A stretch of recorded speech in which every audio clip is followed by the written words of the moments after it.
Hello and welcome to Blank Plate, a podcast for Swifties with an appetite. I'm Sara, and I used to be a little kid with glasses in a twin-size bed. I'm Stef, and I've never been a natural. All I do is try. And we've got a blank plate, baby, and we'll write your name. Yes, Lara is still on maternity leave, so Stef is here with me today, tagging in. Still honored to fill in. Although we do have some voice memos from Lara. So she's going to be with us in spirit, and she will have a voice throughout parts of this episode, which is fun. Perfect. Yeah. But yeah, so today we are going to talk about Noah Kahan's new album, The Great Divide, The Last of the Bugs. And I would imagine if you're listening, you're probably already a Noah Kahan fan and a Swiftie.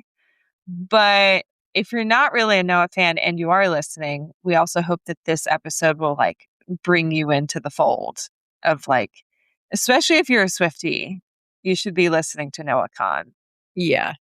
There's so much crossover. Yeah. And a lot of people are saying right now, he kind of is the male Taylor Swift. And I believe that. When this album first came out, so many comments of Noah just created the boy folklore. Yeah. Folklore for boys. So, or evermore, maybe more accurately. Yeah. So, but yeah, a couple little Taylor updates before we get into it. Since we're here, we might as well chat about it. Mm-hmm. She was just named one of the 30 greatest living American songwriters by the New York Times. Did you watch that interview that she did? I've still only watched the clips of it. I haven't watched it start to finish. Yeah. It's like half an hour long. It's definitely interesting to see her talk the nerdy aspects of how she writes her songs. Yeah. I bet Lara and I will probably talk about it in more detail when she comes back, because I think there were some things she and I wanted to touch on. But yeah, if you haven't seen it yet, definitely check it out. It was originally just on the New York Times website, but now I think it's on YouTube that you can watch it for free if you don't have a New York Times subscription. So yeah, it's so rare to see her just sit down and answer questions for 30 minutes straight. Yeah. And one of the coolest things that I've heard, in the aftermath of it is the interviewer, Joe Cascarelli. I guess he reached out to Taylor with a list of 23 songs or something that he kind of wanted to talk to her about. And she responded with a list of 60 songs, 62 songs that she was like, you should study these ones. Here's some homework. What are the songs? We need to know those. Yeah. Yeah. So that's the new thing we're asking for is let's see the list. What did Taylor tell him to listen to? But other than that, she has been out and about a lot. Yeah. Something every morning I check my phone and I'm like, she was out again last night. Yeah. She's wearing lots of black and white and silk. Mm-hmm. So people are clowning for August 7th, which is 8/7, because it's it's Travis's number. It's a Friday, but Isn't also it Loom Day. It's or something? National Hand Loom Day or something. And she's wearing all this silk. So I don't know, but something is definitely brewing. People are saying the tectonic plates are shifting. Something is happening. Well, the earrings last night were 13 opals each side. They were opals? That's what I read anyway. Oh, okay. Yeah, they're whitish, creamy. They look like opals. Yeah, that makes sense. And it's a huge callback to her Grammy outfit with the 12 ruby earrings. Right. Yeah. And it's as I'm somewhat new to this fandom, in my mind, I'm like, isn't it too soon to be already clowning about the next album? But I guess this is how it works. Yeah, not really.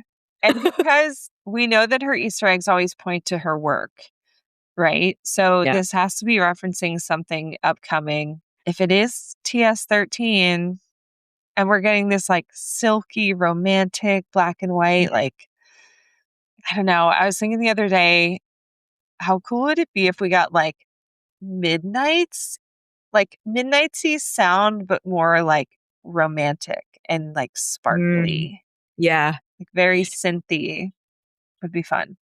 Like, with the recent Showgirl, like, release, Hmm. it also kinda reminds me of Been Number 1, but I never had 2. Like, if she is maybe Oh, thinking of releasing something soon, like, to have 2 number 1s in the same year. that would be crazy. Yeah. If she released TS13 like before the Grammys window closes, Yeah. have two different number one albums in the same year. Well, didn't she technically have that with Folklore and Evermore? Did they both go to number 1? Let me check on this real quick. Yes, it did go to number one. It was her eighth consecutive number one debut. Okay. But What about 2 albums in the run for album of the year?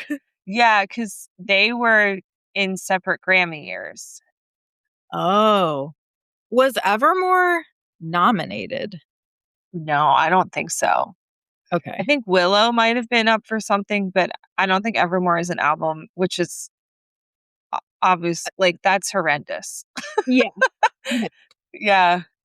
If she had released Evermore as a standalone, like, with no folklore before it, it Mm, probably would have been, like, the fanfare of folklore, I think. yeah. I think so. But Yeah, no, it good. really was, like, lost in the shadow of Folklore. Yeah, yeah. Yeah. So, I don't know. I mean, it's not at all crazy that she could have recorded her 13th album in this time and have it ready to go. Like, that's not out of the question. Yeah. What is she saving debut and the Reputation vault tracks? When is she saving those for? I need to. Right. Like, that's why I would have thought that Debut would be coming this fall. Yeah. But the silkiness, all that, I don't know, unless she's just Easter egging 87, August 7th, Yeah. which Yeah. would make sense if she releases that in October, because Right. that would be, it came out in October in 2006, I Yeah. believe. So that would be the whole 20 years and stuff. And then related to all that, we have this mysterious Toy Story countdown that showed up on her website for like a few minutes and disappeared. Yeah. That was a fun 24 hours. Right. Um, yeah, so the countdown had a background that was like like blue sky with the clouds that looks like Toy Story, and Toy Story 5 Yeah. is coming out in June. So people are wondering, like, is she maybe going to have an original song for the soundtrack, or is one of her like songs from Debut, Taylor's version, featured in the movie? Are they somehow connected? That would And be then cute. wasn't there something like, I don't know how true this was, like someone saw some credits for the movie and Taylor was listed? Yes. I saw Yeah. that too. So, I mean, that we have to be finding out soon because the movie is gonna be coming out, yeah, I like. think it's like June 19th. Okay. Um, yeah. So maybe by the time this episode of ours comes out, we'll know more. That would be nice. I Yeah. did see some people who left their browser open so that the countdown would go all the way to 0, Yeah. and it did, and then just Nothing nothing. happened. Yeah. It must have been a mistake. It Yeah. will be crazy if that countdown shows up again, Yeah. like for real. Yeah. That'll be nuts. I do check every day on the website. And related to this, I did have a dream where I woke up at 2:30 in the morning and I texted you and some other people in a state of delirium. And I was like, I had a dream that just explains all of this. I was like, in Toy Story 5, there's a Taylor Swift Barbie and she voices it as herself. Yeah. And that's why she's credited in the movie, which could be true, Yeah. but then the countdown makes more sense for like an original song. It's embarrassing how much Taylor Swift is in my dreams. Yeah. Yeah. I couldn't believe it. I woke up at 2:30. I was like, I have to text people. I think even in my dream, I was like, oh, this explains it. And I have to Yeah. tell people. And then I woke up and it was like, And then later in the day, I was like, wait, did that make sense? But I don't know. It's possible. Yeah, dream logic is much different than reality. Right. Yeah.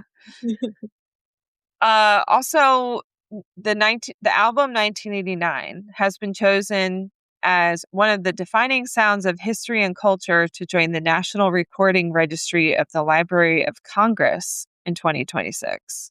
That's so cool. So it's part of a collection deemed worthy of preservation for all time based on their cultural, historical, or aesthetic importance in the nation's recorded sound heritage.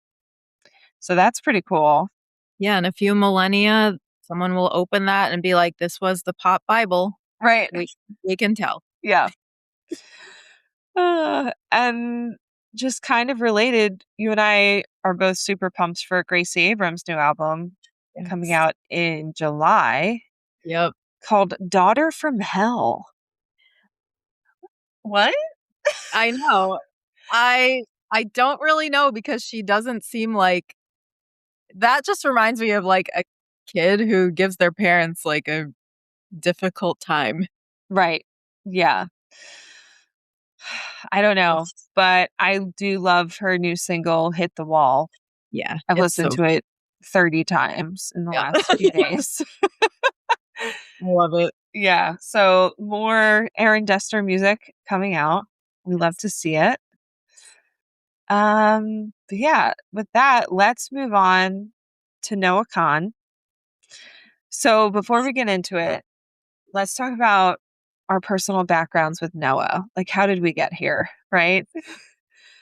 So for me, I would say I was probably a little bit slow to the party when he started blowing up with Stick Season.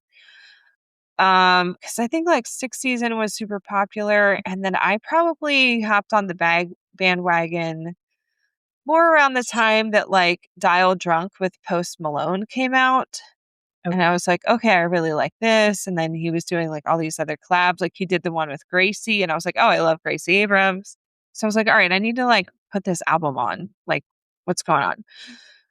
And it was definitely like a slow burn for me. Cause I mean, and I just put it on. I remember I was at work. So it's just like background music for me. I'm just kind of like absorbing it. And at first, it all, like, sounded kinda the same to me. I was like, "I don't know. I guess it's cool." Like, but it wasn't, like, clicking for me, and then I watched the Chats and Reacts girls did a video reacting to it, Mhm. and in their video, they were, like, diving into his lyrics for each Yeah. song, and that's when I was like, "Wait a minute. I need to pay attention to what this man is saying." Yeah. Okay. And once I did that, I started having a greater appreciation for his songs and I started listening more. And the more I listened, the more I fell in love with it. It was like pulling out all these little details that I loved. And that was in like early 2024, I think, for me. And then it just became this album that I like was just listening to consistently or would like come back to and put on when I'm in the car. And like anything that I put on when I'm in the car for a long road trip that is not Taylor Swift, Mm. that's when you know Yes. that like I'm into this, you Yeah. know? Yeah. Um yeah, so that's what happened for me. And then yeah, I've been revisiting Sixth Season ever since. So when I found out about the new album, I was like, oh my gosh, I'm so excited. And now we have this album, which we're going to get into, and I love Mhm. it. So I'm like officially a Noah Khan stan for Yeah. sure. Like Sixth Season was not a one off. This Yeah. is actually an artist I truly love and enjoy. So, Yeah. Yeah. but what about you? I heard about him, I feel like it was around 2 years ago. It was actually when when I found "Close to You," Okay. her song. Hmm. I love that song, and I, like, sent it to my friend because I was like, "Doesn't this sound like what we would have been, like, dancing to, like, back in our heyday?" Yeah. She's like, "Yeah, the song is great," and then she's like, "Do you know Noah Kahan?" Uh-huh. So I was like, no, let me check him out. So I listened to Stick Season a little bit, but I think during that time I was also still really falling into the Swiftie rabbit hole. So I was like Yeah. distracted by processing every single Taylor Swift album. And then when he announced the new album coming out and he released The Great Divide, Mhm. I was like, okay, I need to really like sink my teeth. At this point, I don't know, 6 months ago or so, Yeah. I felt like I had absorbed all of Taylor, like I was good with that. So then I went back to Stick Season and I just listened to it over and over and over because Mhm. the Taylor Swift experience, like, changed my brain chemistry to analyze and listen to songs in a different way. Yeah. Well, I became obsessed with Stick Season, and then, I added his Live at Fenway concert, Yeah. which introduced me to a few other songs that I had never heard, like, Mess is one of my favorite songs now. Oh, I have to listen to that more. Yeah, it's so good. Okay. So I don't even know how many times I listened to the live album, but Uh-huh. it really prepared me for The Great Divide to come out. Yeah. Awesome. Well, and then you and I watched his Netflix documentary together to Yeah, prepare for the new album, where we learned like a lot more about like especially his family dynamics and yeah. stuff like that, which plays a lot into this album. So that was helpful. And I can't even imagine listening to this album without having watched the documentary first. yeah. Really set the Mhm. context for everything. Yeah, it did. So then you and I reacted to it together, and by some miracle, guys, that video is up on YouTube. Okay. Somehow I edited a reaction video with 21 tracks and it's up on YouTube. So I will link to it in the show notes. You can watch me and Steph experience the Great Divide for the first time. Yeah. And it was a lot of fun. You deserve a lot of credit for doing that so fast. I did give myself eye strain and I did have to call a mild emergency visit to my eye doctor to check my eye pressure, but all is good. And now Now I'm, like, so impressed. How do people, like, literally upload a video an hour after the thing is released? I don't know. Insane. I don't know how they're doing it.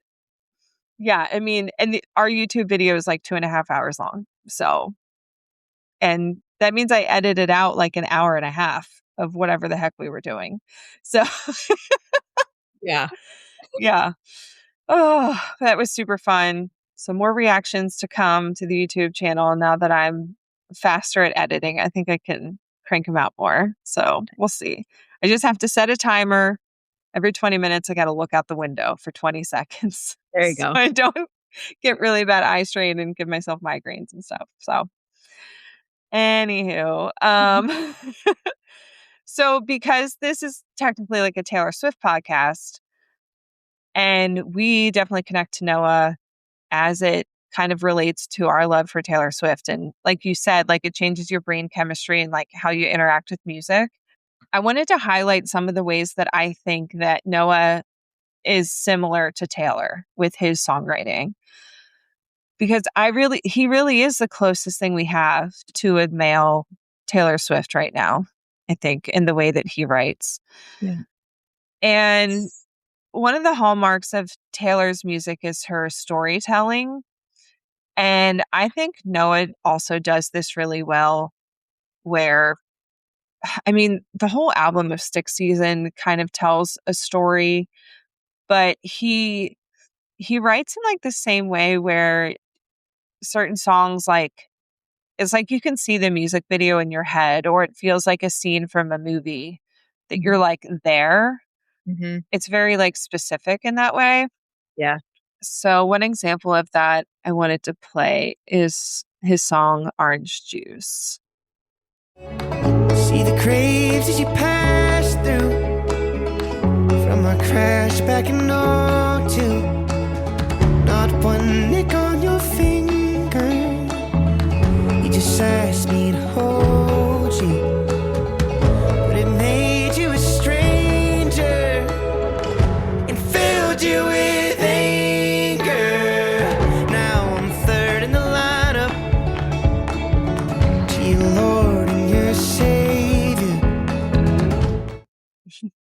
Which that line at the end, like, you know how you were saying that you thought his song The Great Divide is like about the same person as Orange Juice? Yeah.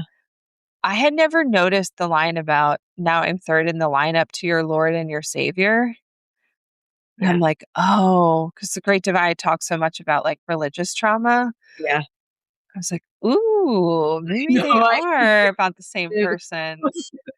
Oh, also, all of these like Taylor connections I'm bringing up, I'm referencing songs from Stick Season because before this new album came out, like that was my only frame of reference. Mhm. And like I already felt like that before this album came out. So that's why I'm only using stuff from Stick Season. Okay. So, like, similar to the whole storytelling aspect, like, he also does the thing that Taylor does where there's this amount of specificity that you would think could, like, tune people out because it's so vivid and so specific, but it actually ends up allowing for, like, a universal connection Mm. because you're getting into that, like, detail of it all. Mhm. Yeah, so I pulled this section from All My Love. And I think what stands out to me about this is like instead of writing kind of like a generic verse about how you might feel, he's painting this picture of this scene that plays out in your head, but Mhm. you can relate that to like things you've experienced in your own life. And you Yes. kind of like get the feeling because of this specific scene that he's painting. Uh-huh. You know what I mean? Yeah. So this is what I pulled from All My Love. Well, I leaned in for a kiss 30 feet from where your parents slept. And I looked so confident, babe, I swear I was scared to death. My hands gripped the wheel, I smiled stupid the whole way home.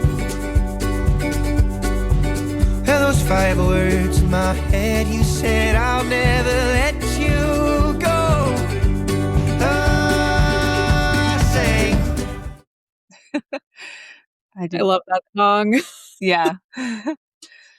And then in general, we just the lyricism. Like we got to talk about it. Yeah. There like the thing with Noah is I obviously don't know him the way I know Taylor because she's like Mhm. my best friend. But like I've heard Taylor talk about her like her love for writing and poetry.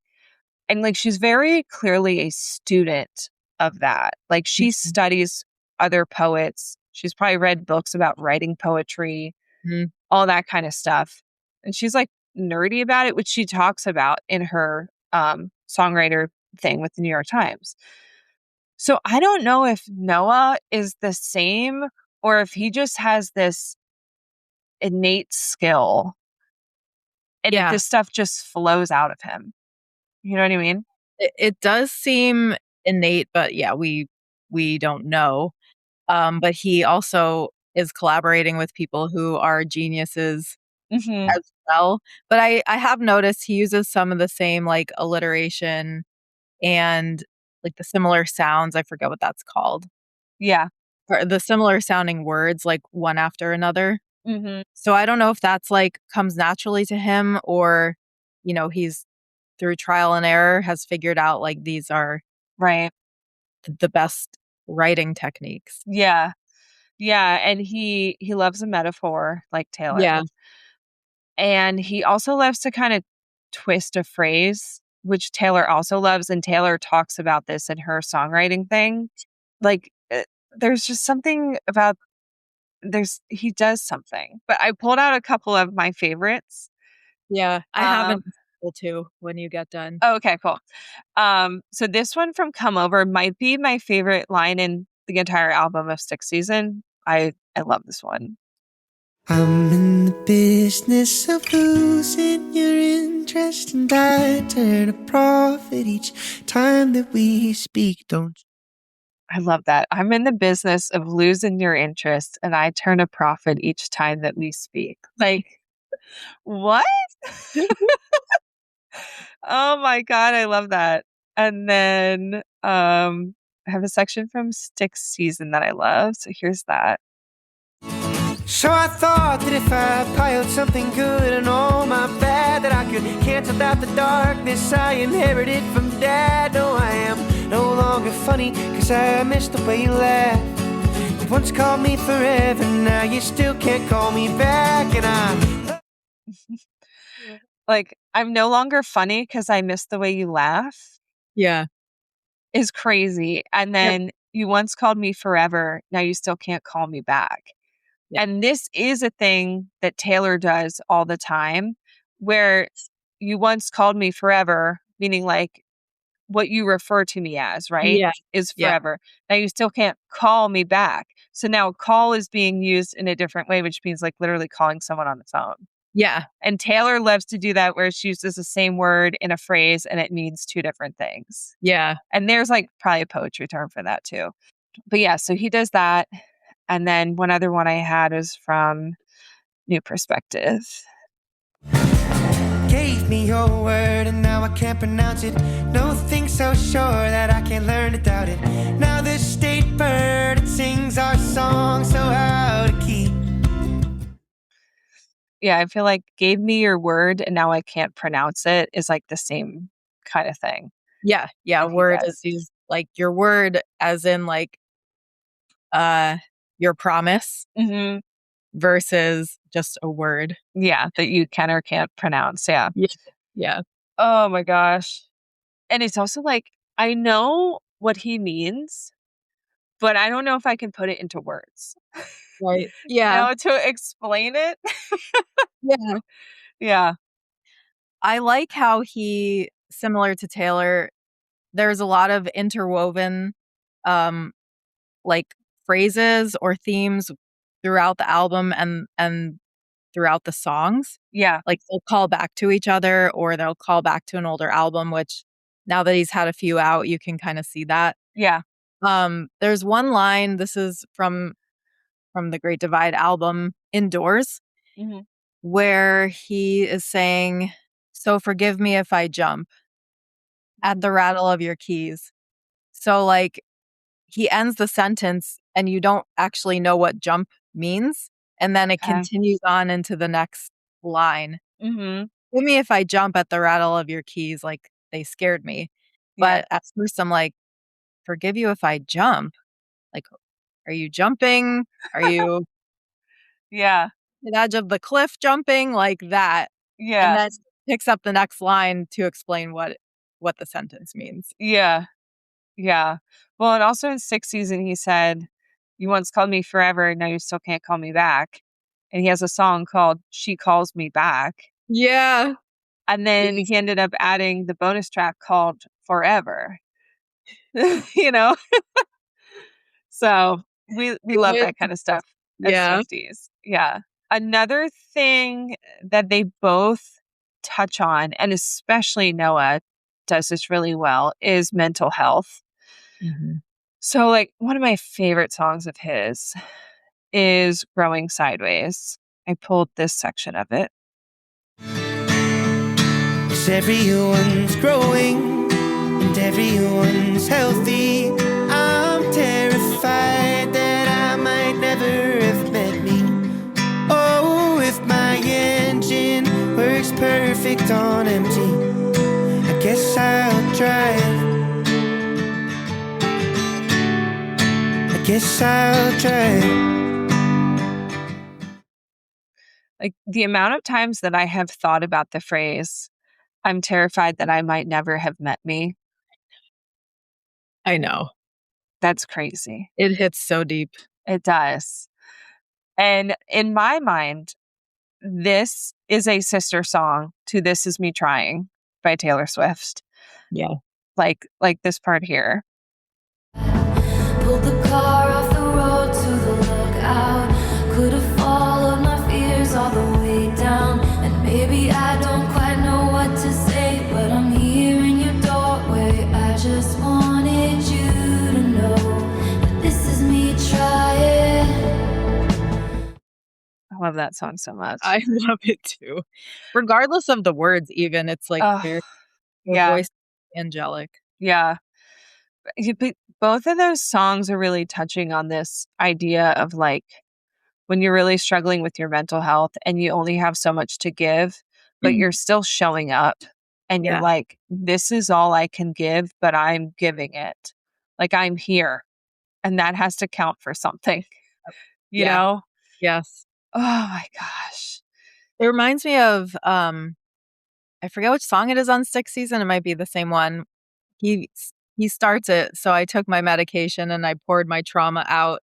Yeah, that's growing Mhm. sideways, I And think. I Yeah, I'm let it out. yep, that's Such a growing good sideways. description of going to therapy. Right. We argued about Jesus. Yeah, finally found some middle ground.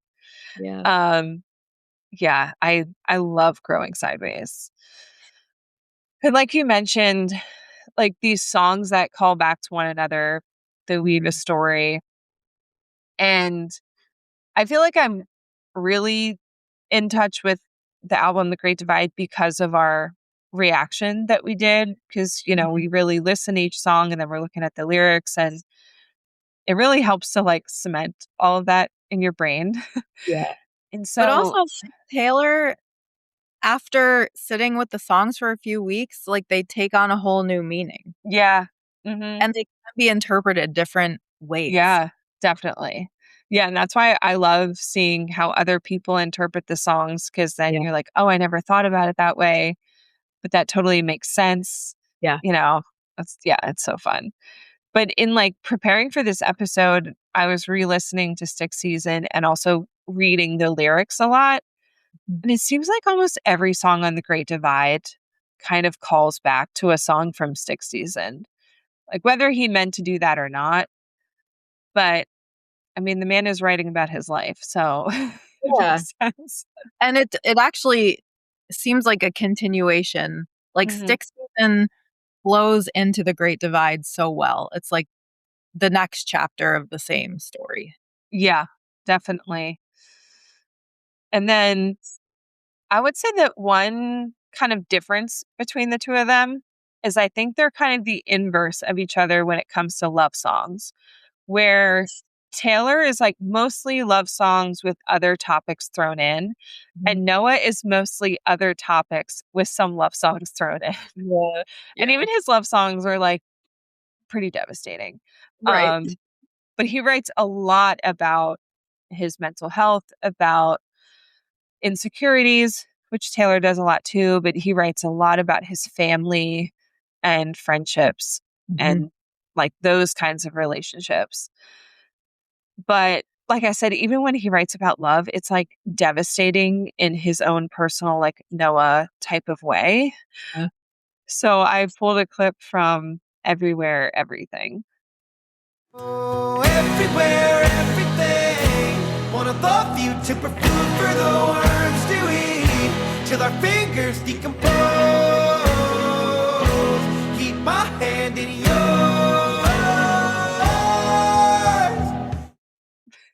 He also Yeah. loves his bugs. Yeah, that's so true. But I mean, describing a love in the context of rotting corpses is not Right, something I would right. imagine, but it works so well. I want to love you till we're food for the worms to eat, till our Yeah. fingers decompose. Yeah. Keep my hand in yours. And like, if you're just listening to that song, you're just kind of like rocking out. But then you listen to the words and you're like, wait, what does he say? Right. Or when Gracie's featured and then she's singing it in her sweet voice. Right. Yeah. Love Oh, okay. So getting into this new album, we know from, especially from his documentary, that he was feeling like a lot of pressure after the success of Sixth Season. Which the other thing, like with the documentary, you and I didn't realize quite how insane his blow up was from No. Sixth Season. Yeah. And I didn't realize how young he is. Oh, I know. Because he's like What do you think? 29 now, I think. So when Sixth Season came out, he was 25, Okay. I guess. So yeah, like he wasn't like too far out of college. I mean, he had an album or two before Stick Season. So like he had a record deal and all this stuff, but like he was kind of more of a niche artist, I would say. Didn't he say in the doc that he graduated high school in 2016, or he was like in high school in 2016? It was like, I remember that part and being like, oh Yeah, my we God. were like, oh, yeah. Yeah, and he was writing Stick Season like during COVID because he was like back at home, like Yeah. so many of us. Yeah, and then it just like blew up because he shared a snippet of the song Stick Season on his TikTok, and then he was gonna. I think he said, didn't he say he was high when he posted it? Probably. I think he, and then he like fell asleep before he could delete it because he was like, I should delete this, and then Whoa. he. Could you imagine? It would change the trajectory I of know. this world. So yeah, he woke up and this snippet of Stick Season had kind of gone viral and everybody loved it. And he was like, oh, okay, there must be something here. And then he worked on finishing the song and then wrote all this other stuff and the album came out. And it is crazy that the album came out in 2022, but I feel like he was at his peak with it in like 2024. Yeah. Um, I don't really know the story of the deluxe album, or I forget what it's called, but the one with all the features on it. Like, how mhm. did that come to be? That's a good question. I don't really know, but it was really smart Yeah. Yeah. because that's kind of when I started seeing more about him because all these features kept coming out with like Hosier, Brandy Carlisle, Gracie Abrams, Casey Musgraves, Post Malone. Yeah. So then it's like he's like collecting all these fandoms, Right. Yeah, that and was getting eyes on the album. Um, Yeah, because I think what happened was he released a deluxe that had a lot of those songs, and then he started doing the features. So then he did like a deluxe that had all the features plus the song Forever. okay. And that's when he was like, "Okay, guys, I'm really done now." Okay. Because that deluxe version has like 30 tracks. Wow. Yeah. Yeah, he's like, "Okay, I've milked this as far as I can." Mhm. Yeah. And he did a good job though. So so yeah, he definitely was having I mean, that's a lot to follow up on, Right. is an Right. album like that. So I can imagine, especially for someone who struggles with like anxiety and self-worth and everything, to be like, well, I guess I peaked. Like, I don't know where I can go from here. Yep. Yes. Um, and he was, having a lot of writer's block and stuff. And he and his wife had moved to Nashville. But then in the documentary, we learned that they ended up moving back up to Vermont. Mhm. And I think that kind of fixed his writer's block a little bit. Yeah. So, but one of the things that was very exciting for us as like Taylor fans and Aaron Dessner fans is that Aaron Dessner came on as another producer for this album and they recorded some stuff at Long Pond Studios. And we know that only magic comes out of there. Yeah, when you see that triangle roof, you know something is gonna devastate you.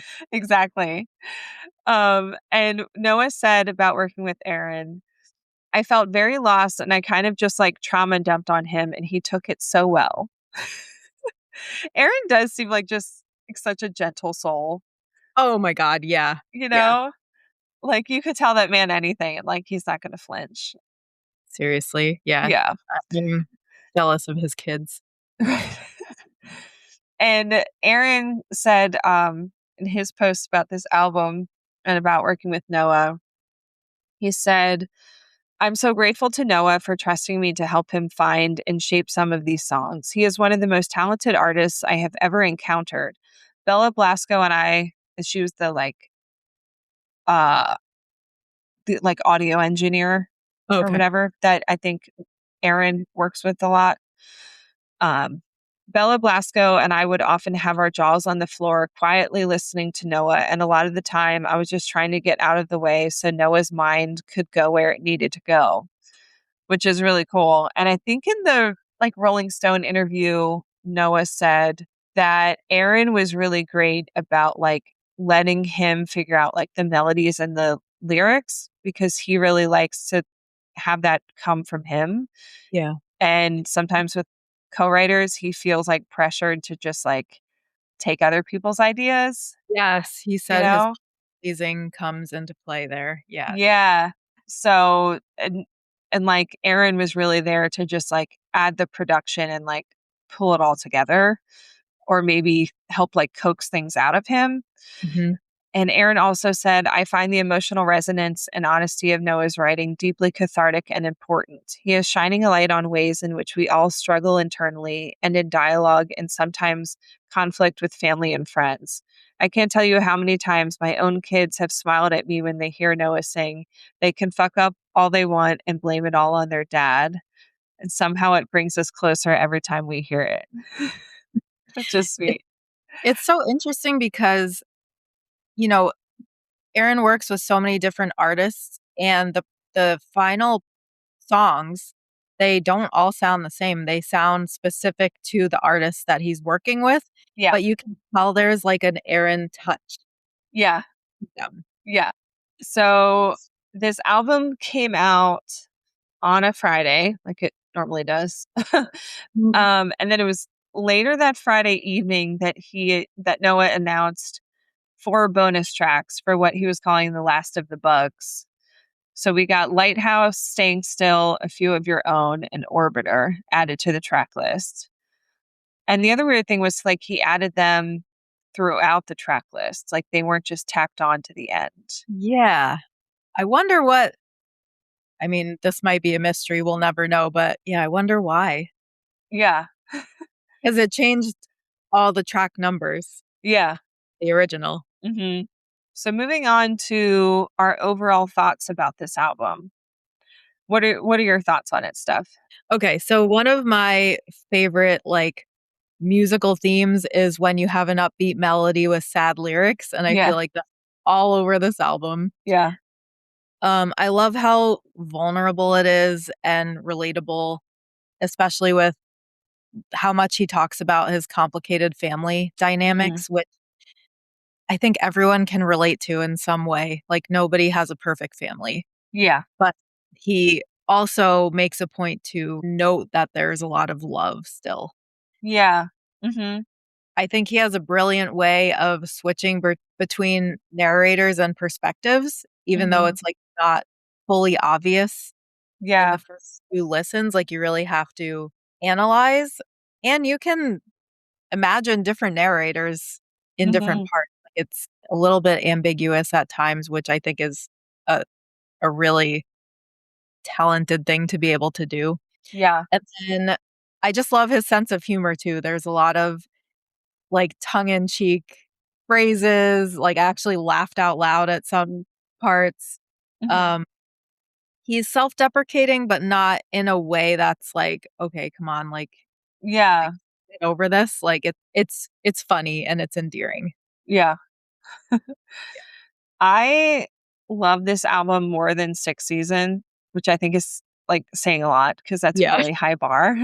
Yeah. I think he has so many amazing melodies. And I was trying to get my dad to listen to this album because, like, my dad, he loves music. I definitely like get that from him. And my dad is also a musician. Like, he plays the drums and he sings. He like performs. And a lot of these songs, I'm like, I could see my dad playing this like as part of his Mhm. band. And my dad told me like he doesn't quite love Noah's voice, right? Mm. And I was telling him, I was like, you know what's interesting? Like, I can totally see that. Like, sometimes when I'm listening, I'm like, his voice is kind of strange. And I'm kind of surprised that I like it as much as I do. Mhm. But I think there's something about his melodies and the way he sings them. There's some kind of quality to it that I really enjoy. Yeah. Like, I think if he was singing crappier songs with like run of the mill lyrics, I probably would be like, I don't really care. Mhm. But I don't know, there's something about the way he sings that I really enjoy. It's Whereas very unique to him too. it is super unique. And there are a couple times on this album where he like kind of sounds like Bon Iver, but like he's still Noah. Yeah. There's something, yeah. So I don't know. There's something about his melodies that I love. I think this album has an incredible first 4-track run. Like Mhm. End of August, Doors, American Cars into Downfall. Yes. Incredible. Okay. And I know this album has gotten some criticism for being too repetitive, but like I think it's just on theme.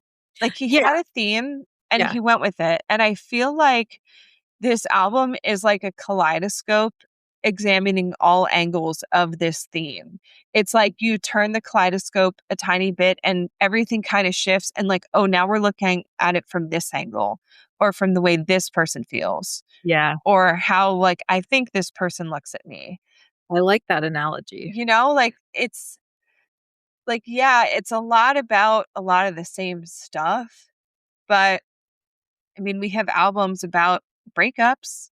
And it's Right. like all about like this one relationship. And like this is about feeling distance between people in your life or past versions of yourself or actual places, like being away from home. Like Yeah. he's just looking at it from all these angles. And I think it's done really well. Yeah. And if it's like too like all over the place, then people will say it's not cohesive. Hmm. It's Yeah. just very cohesive. Yeah. It also feels like a Tortured Poets to me because we have 21 tracks and they're all like pretty complex and interweave with each other. So like it's a lot to sink your teeth into and ponder over, Mhm. which is nice. Which again is like some of the criticism of Showgirl. Like this is not The Great Divide is not a typical pop album. Right. Yeah. And we love the fact that we can analyze these lyrics and be like, wait, is this talking about this person in his life? Like, is it about this relationship? Or is this person talking to him? Like, Oh. like, and we can just think Or about it is from this all these angles. imagining someone else's perspective even though it's like very exaggerated and not true? Yeah. Yeah, exactly. So I think it's great. And now is time for our first voice memo from Laura. Yay. This is one. So originally, Laura had sent me a couple voice memos. And that's when I had the idea like, hey, why don't I play some of these on the podcast and then you can send me some specific ones. So this was one that she like had just sent to me. Oh, So this nice. is like pure unfiltered Laura sending me a voice memo on her maternity leave. This album absolutely eats, and I know it's like a late summer album, but part of me just like craves to listen to this whole album when like fall begins to start. And we normally go up to Vermont to visit Jake and Amy. And it's such a vibe because Vermont is like so magical / different than Pennsylvania in its own way. Anyway, I just feel like after watching the documentary and like seeing Noah's like real connection to Vermont and like being able to say like I've been there a few times, like this is a vibe. This album is going to eat in early fall. Yes. Yeah, she's not wrong. And so we kind of touched a little bit on this, but there are definitely a lot of common themes throughout these songs. We've got leaving, lots of things about leaving Mhm. and coming back. Mhm. Yeah. We've got the bugs. I almost pulled like every clip he talks about bugs, but I was like, no, that's going to be too much. That's too much. We've got miscommunications and lack of communication, Yeah. feeling disconnected, family drama, lots of family drama, Yes. friendship drama. And then you had also mentioned there's some stuff there about contemplating quitting his career. Yeah. Like you can kind of feel the writer's block and then getting through the writer's block, but him questioning like maybe I should just end this all since I can't seem to get through. Like he Yeah. says in in All Them Horses in the bridge that I love, Mhm. he says, like, I'm done staring at the void. It's been with the boys. Like, he's done with this. He's just going back fishing with his friends. Mhm. Yeah. Yeah, there's definitely a lot of that there. It's like, should I just quit doing all this? Yeah. You know? Yeah. And then like Orbiter, um, Mhm. how I think it's his mom, like says, look, babe, even God is trying to warn you, all this ain't for you. Yeah. You can just stop. Right. The Yeah. signs are there. Right. Yeah. So now we're going to get into the nitty-gritty on a handful of songs. Not all 21 because we'll be here forever. But yeah, just some that we want to like touch on some of the themes or like some lyrics that we really enjoyed from them, things like that. So, starting with end of August. I mean, what an opener. Yeah. It's Like beautiful. the bugs, the piano, Yep. And Aaron's magic. it even starts out so quiet and slow, like almost to ease you into the entire album, and then it builds and builds over the song. Yeah, it's so good. And like, I really need a mashup of this song with August by Taylor Swift. Yeah. Like, oh my God, Would be so good. it's so good. And so I was super excited for this song because so as part of his album rollout, he started a separate TikTok account called The Last of the Bugs.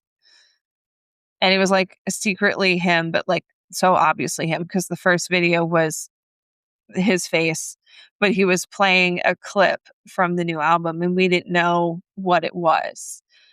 And I was so obsessed with that sound. I was like, whatever song this is going to be my favorite because I'm so into this. And this was that clip that he shared. Oh, everything you see out here will die. Oh, it's a matter of time till it's fields of ice and reflector lights till it's our town. Like I heard that on TikTok and like I would just hit play on that video and just let it roll like several times because I was like, this is incredible. I don't know what's going on here, but I want more of this.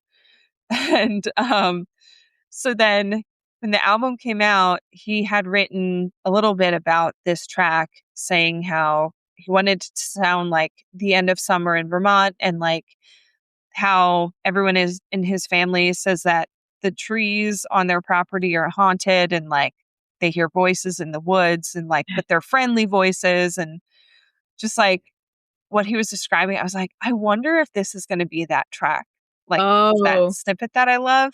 yeah. And I was right. And I was so excited because I love this song. I Yeah. mean, like when you and I first heard it, we're like, this is the best. Yeah, that was the exact part where we started like elevating off of our seats. Yes. But yeah, he does say in that song, if the trees started talking, I bet you they'd only talk shit. Yeah. Just so good. um, okay, so this is like a nerdy kind of like music thing about this song that I love. It has this like pulsing rhythmic part of the piano in the background. Like, here, just listen to this.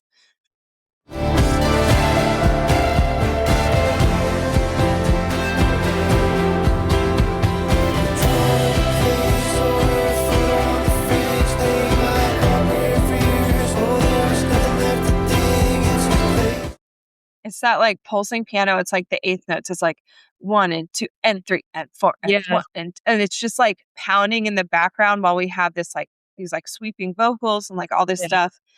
And it actually kind of reminded me of the Black Dog. I was just gonna say that. Right. That's the song I think of anytime I'm thinking about a song that like starts out a little slower and like builds and builds and builds. Yeah. Entirety. Yeah. Yeah. So it reminded me of this part because like it has that similar like pulsing eighth notes in the background. And I hope you hear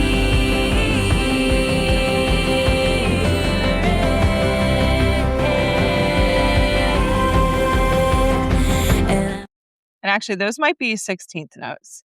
But I don't know if it is like because I'm a piano player and a drummer, but like there's something about that. And then to go even further, we've got the song Holy Smoke by Maren Morris, which I love. And when I first heard this song, it made me think of the Black Dog in the same way. Going up in all this smoke.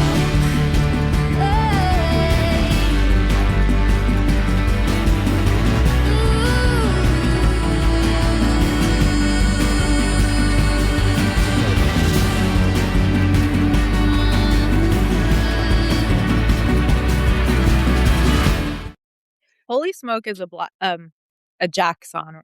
Yeah. And so is a Black Dog. Yeah. So Aaron was doing like a Jack Antonoff kind of thing, maybe. Yeah.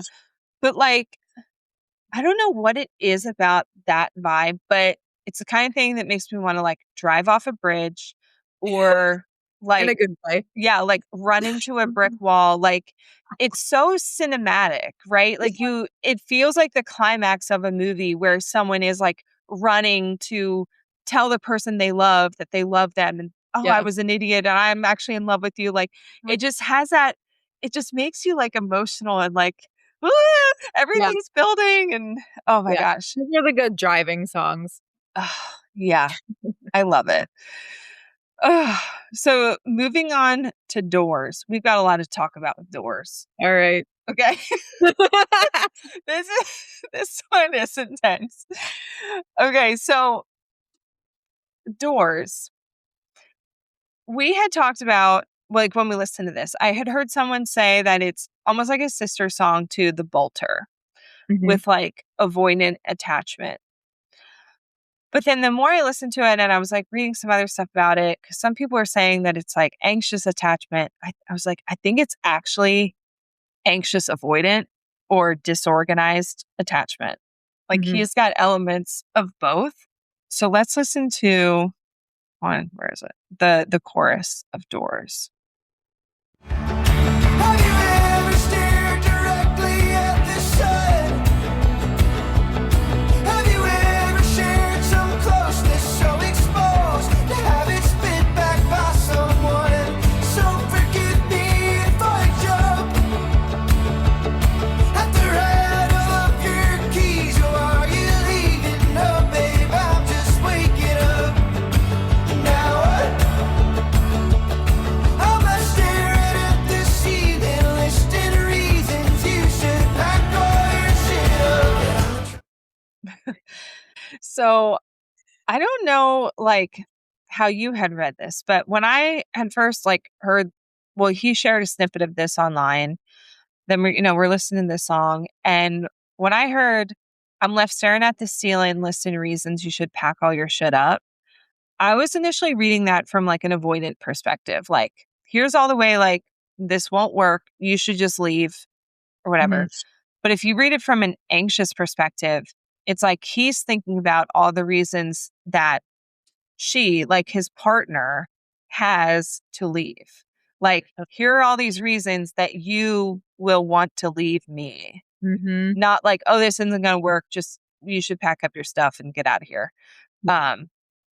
So yeah, I feel like it's like a combination because then also the line about I keep showing you doors, but you can't open them up or you won't open them up or whatever.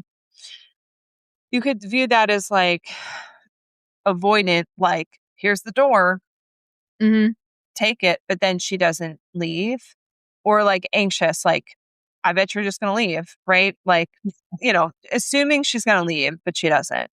But also avoidant and like I keep showing you doors in ways to like get to know me. That's what I think. Because then what does he also say? Like, It gets harder to see me the closer you try to look. yeah. Yeah. Yeah, that's what I think. He's just like, he's guarded. Like, he can get just this close, but she can't get into the heart of it. Yeah. So it's like a mixture of being afraid they will leave, but also closing yourself off to protect yourself and not getting too close to someone because they're going to leave. I definitely think there is a huge fear of leaving or being left because of being afraid when they hear the keys, assuming that the person's leaving. But Yeah. no, I'm just like going to get bagels or something. What do you think he means, and now what? Like, how do I say this? Like, you're not leaving, so now what? Like, where do we go from here? Because I've never been past this point Yeah. where they don't leave. Now I don't know what to do. Yeah. Yeah, I think that's how I read it too, where it's like, "Oh, so you're not leaving, but now what? Oh, now I'm just left here to stare at the ceiling, listing reasons you should leave." Yeah. So, like, I'm still anxious about it. Like, you're you didn't leave, you're just waking up, but I'm, like, still on edge this whole time, Yeah. you Like know? how do I deal with a person staying? Right. But we see this come up a lot, but especially in a few of your own. I think this is the clip I wanted to play.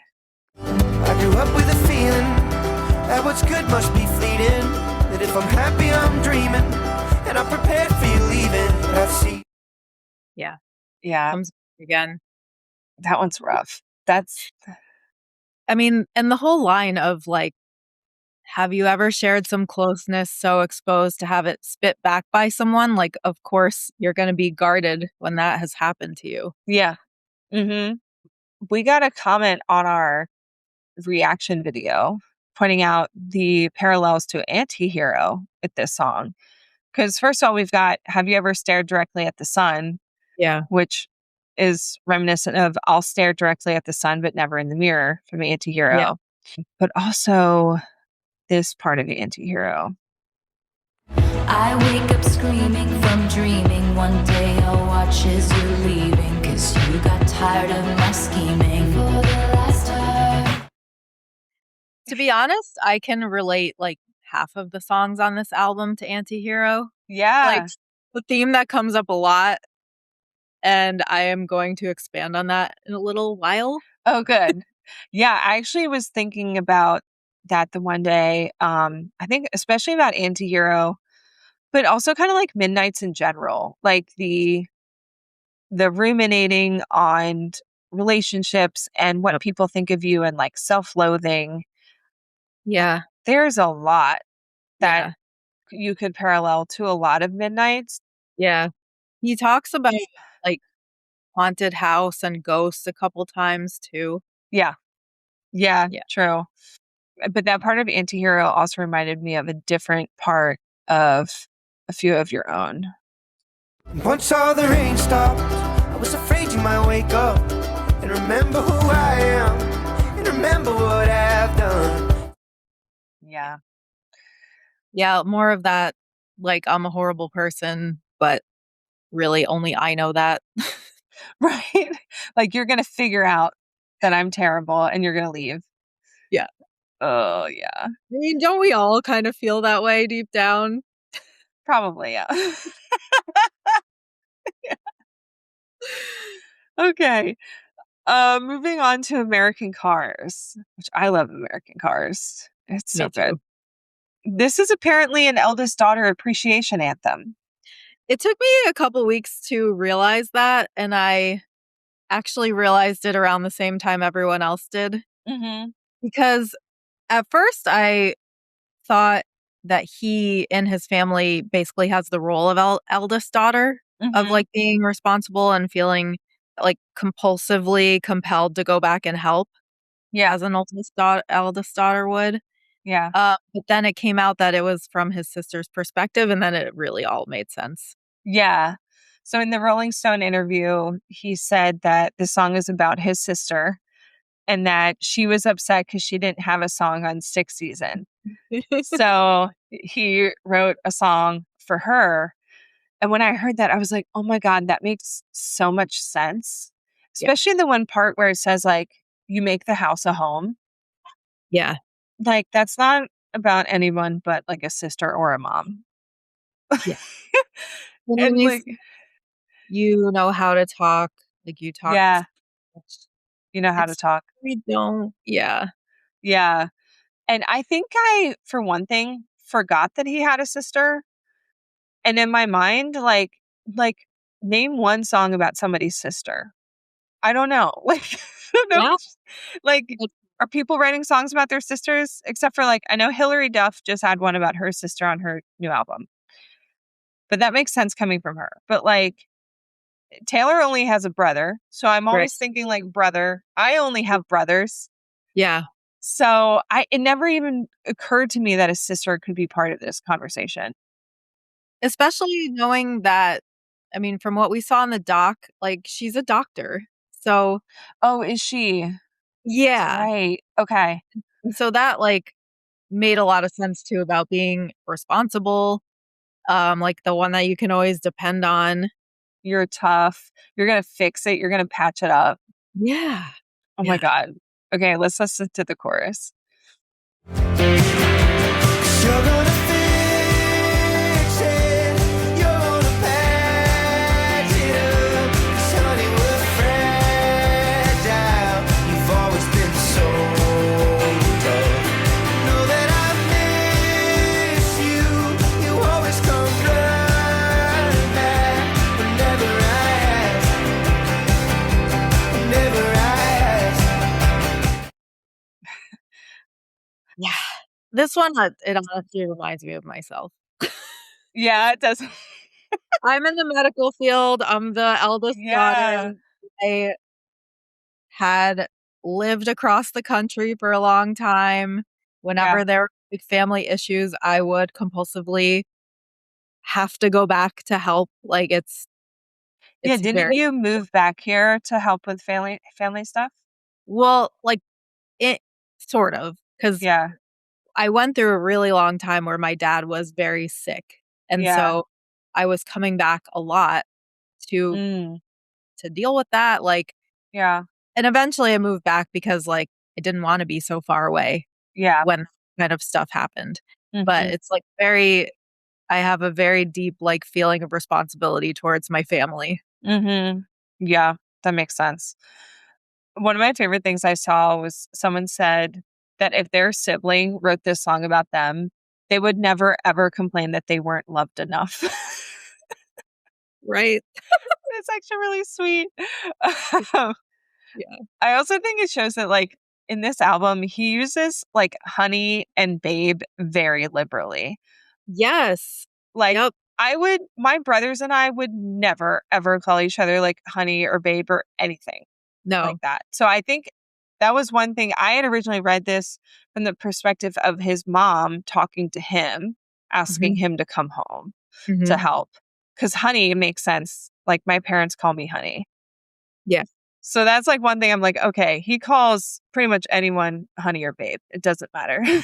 It's not And sometimes romantic I or think anything. it's a term of endearment and it lyrically helps. Like Mhm.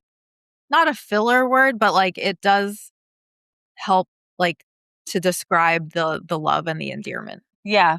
Mhm. Another thing I love is we need to all be asking Noah what his songs are about because I feel like he just tells us. Like he was like, "Oh yeah, that one's about my sister." You Yeah. know, it's Right, like right. she didn't get a song in the last one, so she wanted one and I just feel like he's very open in a Yeah. lot of ways when you ask him what his songs are about. Yeah. And he just tells us. It's like, "Okay, cool." Yeah, that's so refreshing. Yeah. Oh my gosh. All right. Should we move on to Downfall? Yeah. Another great one. Yes. Okay. So you and we had originally interpreted this one as being about a romantic relationship From his perspective. from his perspective. Yeah. Yeah. Well, a lot of people think it's his mom's perspective talking to him. I watched the chats and reaction and Uh-huh. they interpret it as someone else talking about Noah. And that freaked me out. I was like, oh, I didn't even consider that. And then other people are thinking it's from his mom's perspective. And I will say, I did listen to his Amazon track by track, and he did talk about this one very high level, just like being about like when someone leaves Mhm. and you are like happy for them, but you like selfishly just want them to come back and you kind of hope that it doesn't work out so they end up coming home. Yeah. So that could be his mom, it could be a friend, it could be like anybody. Yeah. But here is the gist of that. Here's an example from the song. Call me when the bugs don't die and the spring looks just like autumn. Or tell me when you miss the climb from a hole that has no bottom. I'm hoping that the view ain't nice, that the street lights bleed into your bedroom, that you open up to someone kind and they hold it all against you. Roadkill fun.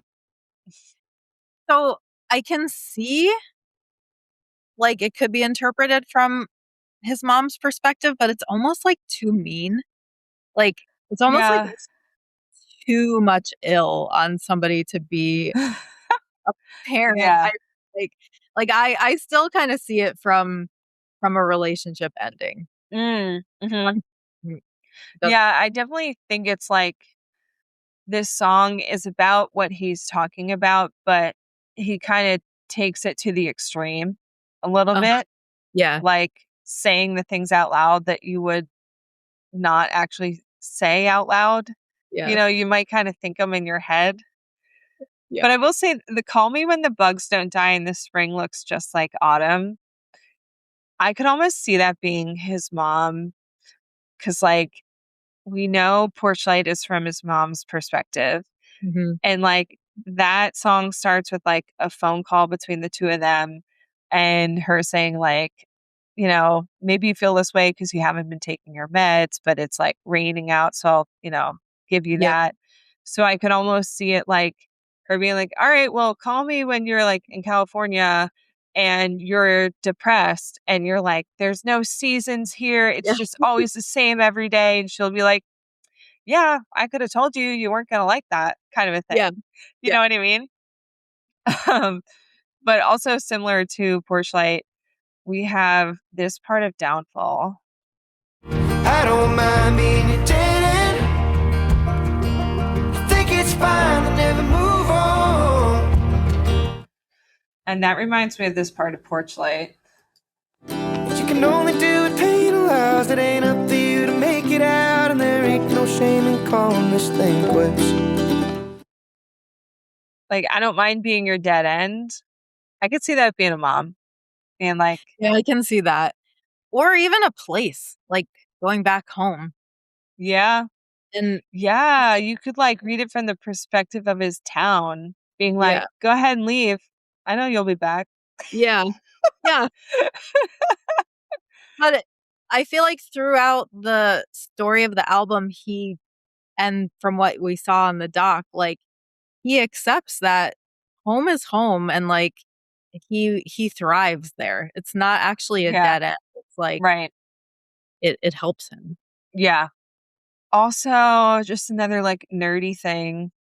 The very ending of Downfall has these drums.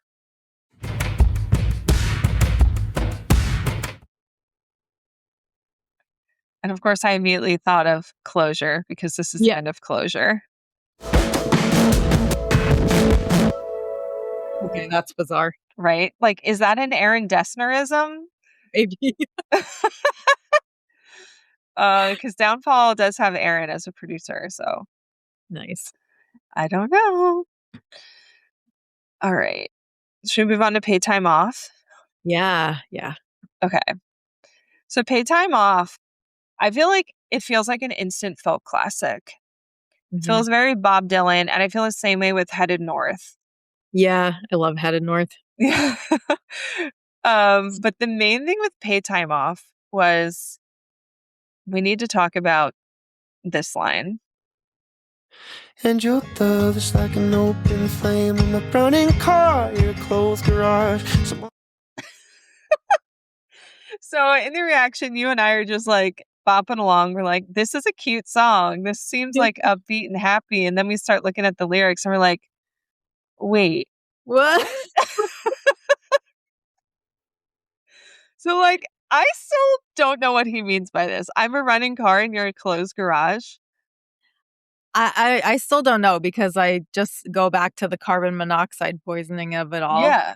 But also, before that, he says your love is like an open flame, which is like kind of exploding a. I think carbon monoxide can extinguish a flame. I don't know. Let me Google. I know a flame gives off carbon monoxide because you're not supposed to light candles, like multiple candles in your house at once. Okay. But it can also just be like, I'm a running car, like I'm about to take off, but you're a closed garage holding me in.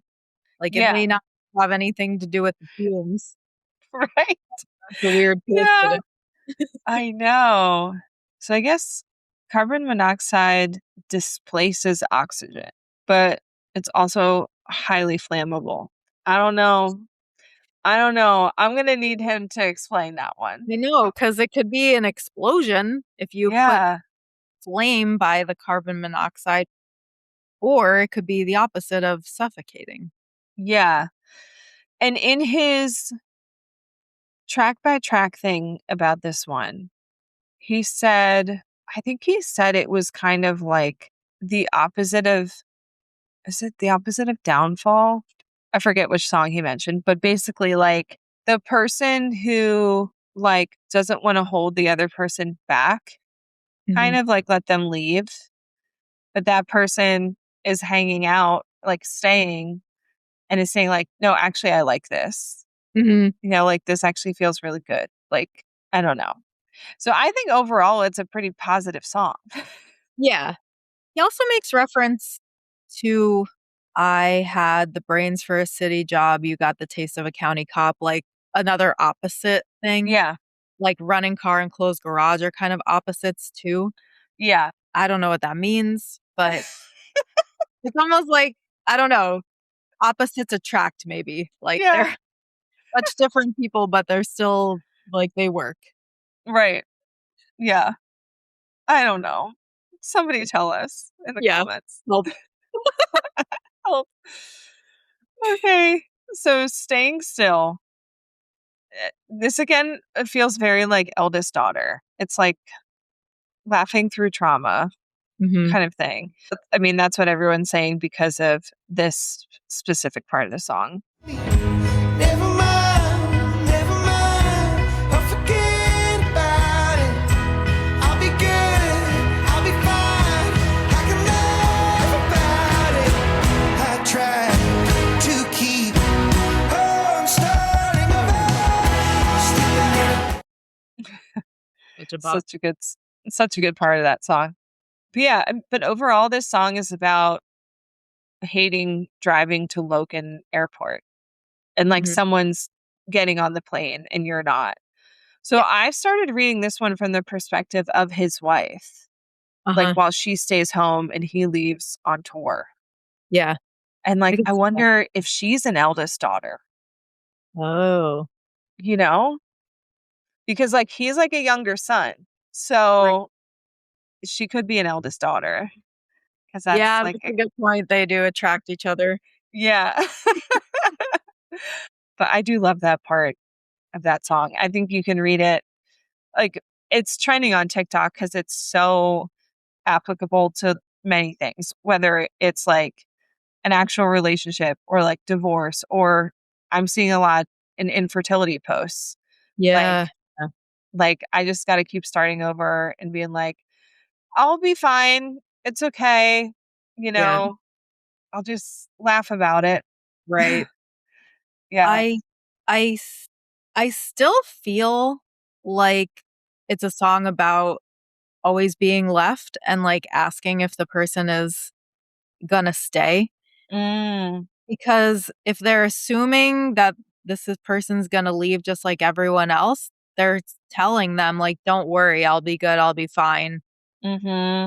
This happens to me over and over. Yeah, that's a good point. But they're still like saying they're trying to get used to like sleeping alone, They've done it over and over. Yeah. They're asking if this person can stay. Mm-hmm. Yeah. But I'm sure it has multiple layers and meanings. Mm-hmm. They all do, apparently. Yeah. Seems that way. Then in Haircut, we have a song about how he worries people see him in his hometown. Like we have this line. You grew your hair out long. Now you think you're Jesus Christ. Break nobody mistaking your guilt for some great sacrifice. And he has talked about how he does feel like a lot of guilt about how much like attention he's placed on his hometown Mm. that like none of these people asked for. Yeah. And it's like he's worried that he's like tainted the place or like ruined Yeah. it or like people resent him for it when in actuality everyone's just like really supportive and like proud of him. Yes. Yeah. Yeah. I feel like And he's one of the most like self-deprecating or like exaggerated negative perspective he thinks people have of him. yeah. Like this is if he was like, okay, I'm just gonna say every horrible thing that people think about me and put it into a song. Yeah. Hmm. And one cool thing I like about this song, I haven't heard anybody mention this. He talks a couple times about like haunted house and ghosts in Haircut. And it sounds like there's ghosts in the background. Oh. Like if you listen, like I don't know if it's like a weird like steel pedal guitar or something, but there's this like "Ooh," like and like That's like awesome. almost one almost sounds like a cat crying. Like so just Uh-huh. see if you can pick hopefully it comes through on the podcast end. Okay. You walked into a haunted house and got angry at the ghosts. We were fine without you, baby. Long after you're gone, just spare us all the pity, love. Right? Job. Yeah. So, like "Ooh," like it's the sound my car makes right now because it's got like off market brake pads or something. Whenever I start driving my car, it's like oh. But yeah, I like that little detail. It's like kind of adds this like spooky layer to Haircut. Definitely. Yeah. Yeah. All right, moving on to one of my favorites, Willing and Able. Okay. This one cuts. Yeah, it does. Yeah. Okay. Like here, let's just listen to this. Look at you leaving again, it's all you know how to do. Go ahead, take the last of the drinks, the world belongs to you. They all say you're a light, all I see the shadow. And I'll see you again in 6 months when you need your next song. Like that whole verse is intense. Yeah. Yep. It says a lot about how he thinks his family sees him and what he feels guilty about. Mm-hmm. Yeah. They all say you're a light, all I see is a shadow. And I'll see you again in 6 months when you need your next song. Yeah. Yikes. And I think I said in our reaction, like, that makes a lot of sense to me. Like, if this song is, like, let's say it's like his brother talking to him, a lot of Noah's fans see him as a light, in the way that his music speaks to them. And, like, he's this, like, beacon of, like, hope and joy and, like, connection. But him saying, all I see is a shadow, where it's like, all I see is, like, the dark parts of you and, like, your depression and, like, all of your Yeah. flaws, you know? And then like, yeah, go ahead and leave again. That's what you do. And then I'll see you in 6 months because you need to come home and find something to write about, you know? Yeah. Like, yeah. I love the perspective shift in this one. Like in the Mhm. first verse, he's saying, when I make my flight, I'm an asshole, but when I stay the night, then we drink. I think Mhm. that's Noah's perspective, where it's Yeah. like, if I leave, I'm a jerk. but if I stay, then we get into a fight. And then in the next verse, what does he say? Like when I, Do you mean because if I call you out, I'm an asshole? yes, but I tell the truth when I drink. Yeah, Do you think that's Noah talking or the brother? brother. Okay. Yeah. It's like all part of this little like dance/fight that they're like sort of doing, but also trying to avoid. Like, Mm-hmm. because he's at first saying, when I make my flight, I'm an asshole. Like, Mm-hmm. when I leave again to go back to my job, my amazing life that I have, like if I don't stay long enough, then I'm a jerk. Yeah. But from the brother's point of view, he's basically like, Mm-hmm. when I call you out for leaving, then I'm the jerk. Like, Yeah. cannot like get to a conclusion of this like Mm-hmm. rift between them. Yeah.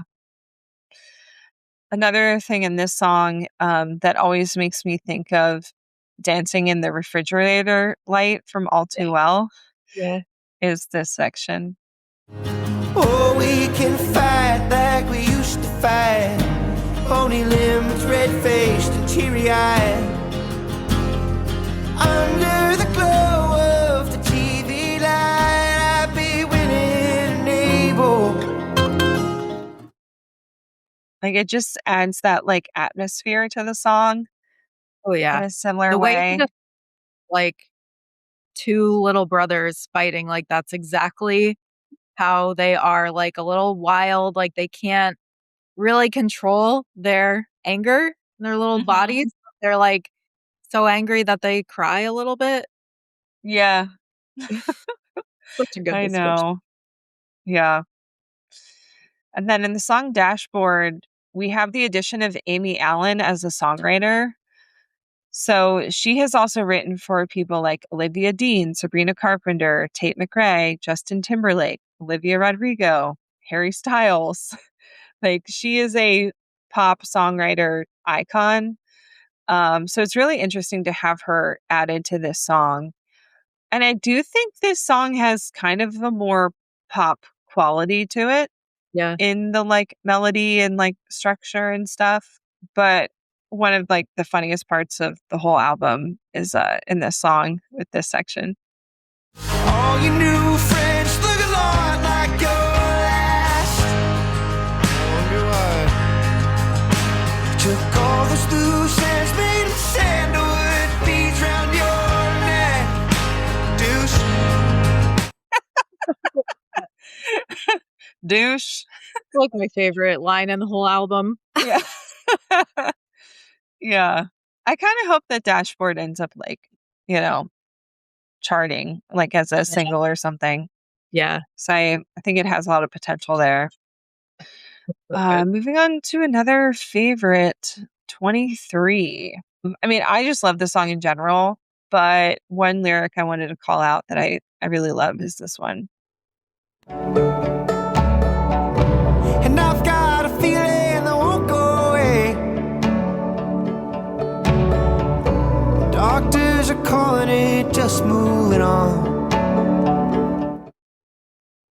Yeah. I love that. think the thing is grief. Like it's Yeah. not what they're saying it is. Mm-hmm. What I love about this song is the melody. So like I don't know what this is called, but when something goes like up and then down, like Mm-hmm.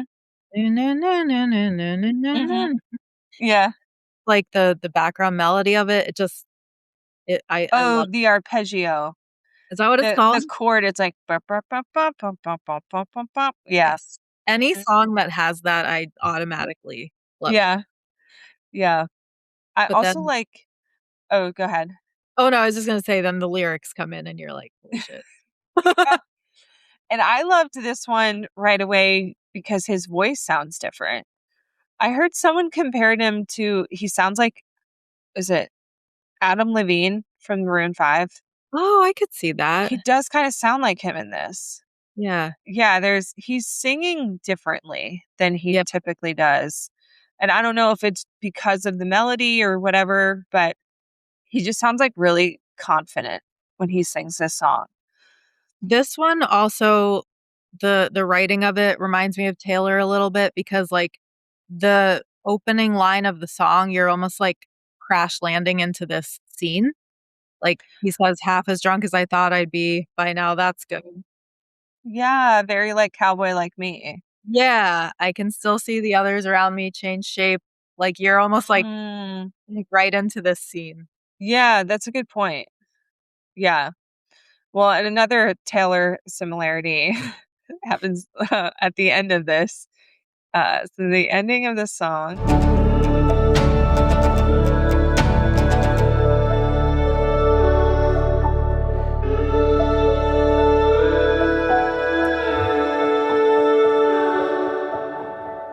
So when I heard that, my nerdy ass brain went immediately to the background vocals of You Are in Love. You were in love.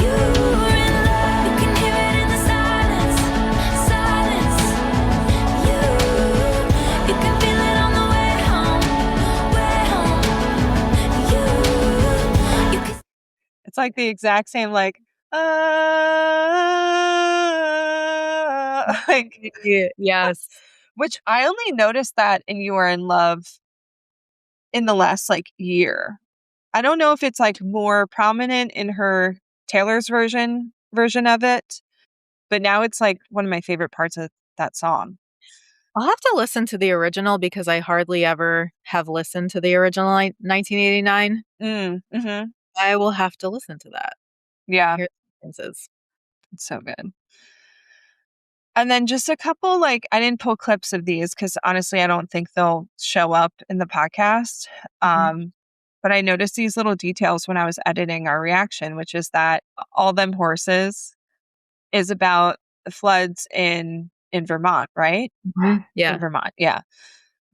And I think throughout the whole song, there's rain sounds in the background, Okay. but you can hear it for sure in the beginning, like before the Uh-huh. song really picks up. And then the song A Few of Your Own, right in the beginning, there's this noise. I don't know what it is. It's either like a sprinkler or like a lawnmower. Hmm. Like imagine you're like driving by someone mowing their lawn. So Uh-huh. like the sound of the lawnmower like zooms in and out, or Okay. of like a truck driving by. Yeah. I don't know. It's just like this weird little scene setting detail. Yeah. But again, it kind of feels like summer, like you're outside and it's summer.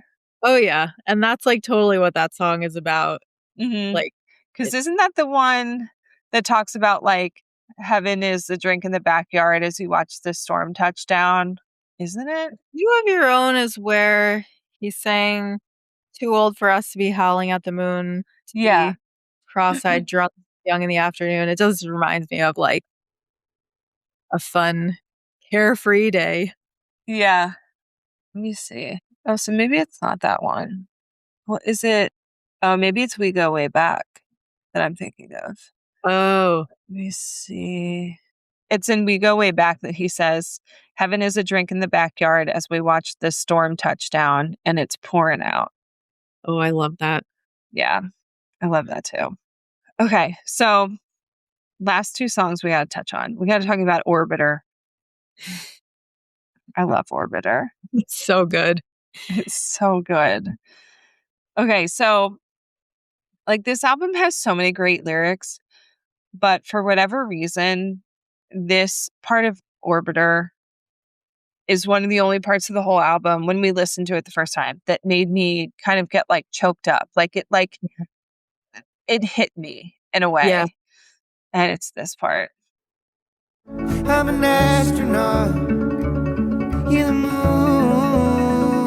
I stare at you. I sing to you. I circle you. Something about like the combination of the words and the melody Yeah. and the production that like it's so good. Yeah. The And you guitar like is you like Yeah. feel the emotion of that Yeah. in a special way. And this was one I think you and I were thinking it was more about his wife, but the general consensus seems to be that it's about his mom. Yeah, that actually makes more sense after I heard that. Mhm. And I feel like this is one of the more vulnerable songs on there too. Yeah. It's like he's clearly talking about like being at the Grammys, feeling so uncomfortable, losing, Mhm. considering quitting. This is Yeah. not natural for me. Yeah, like, feeling so out of place, Yeah. and so apparently when he went to the Grammys a couple years ago, which I believe was his first time attending, he took his mom because I guess when he was, like, 13, he told her that, like, he would take her to the Grammys one day Oh. or something, so that's why she was his date, but he found out before he even arrived that he wasn't winning. So Uh, he had to show up and, like, do the red carpet and, like, he knew he uh, didn't win, and, like, add that to everything else going on in his brain, and he's like, "I don't belong here. I don't fit in." yeah. We also now know that he experiences body dysmorphia, so, standing next to all these celebrities, and he's like, "I'm not used to being all, like, dolled up like this for a big Yeah. event," like, but then he looks at his mom, and he says, "I feel less far." Like, Yeah. "You're, like, pulling me home, like, I feel like at least part of me is here, like, you make Yeah. me feel like I'm somewhat allowed to be here." Yeah.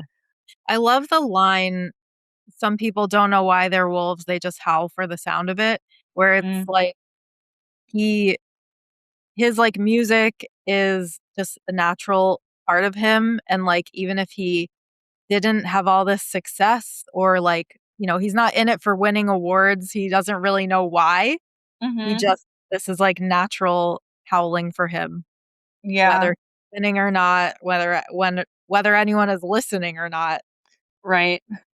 And of course, people are, comparing it to this section of Chloe and the gang. And could it be enough to just float in your orbit? Can we watch? Yeah. And it is almost like this whole song is saying, like, is it enough for me to just orbit you Yeah, or orbit fame? Like, never quite landing, yeah, you know, just like circling something. yeah. It also reminds me of The Prophecy with the wolf howling, Yes. where Yeah. it's out of grief. Mhm. Oh, Yeah. Even anxious pups need the moon. yeah. Yeah. Ugh, it's so good. And you said when we listened to this, and I was like, I love this, but you said this could be on Evermore. And I think you are so right, Yeah. which is probably partially why I love it. Totally. And like you could plop this thing into Evermore and it would be right at home. The guitar part, it reminds me of Willow. Oh, it reminds you of Willow.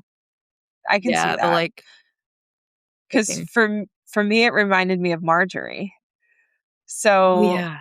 like, here's the beginning of Orbiter.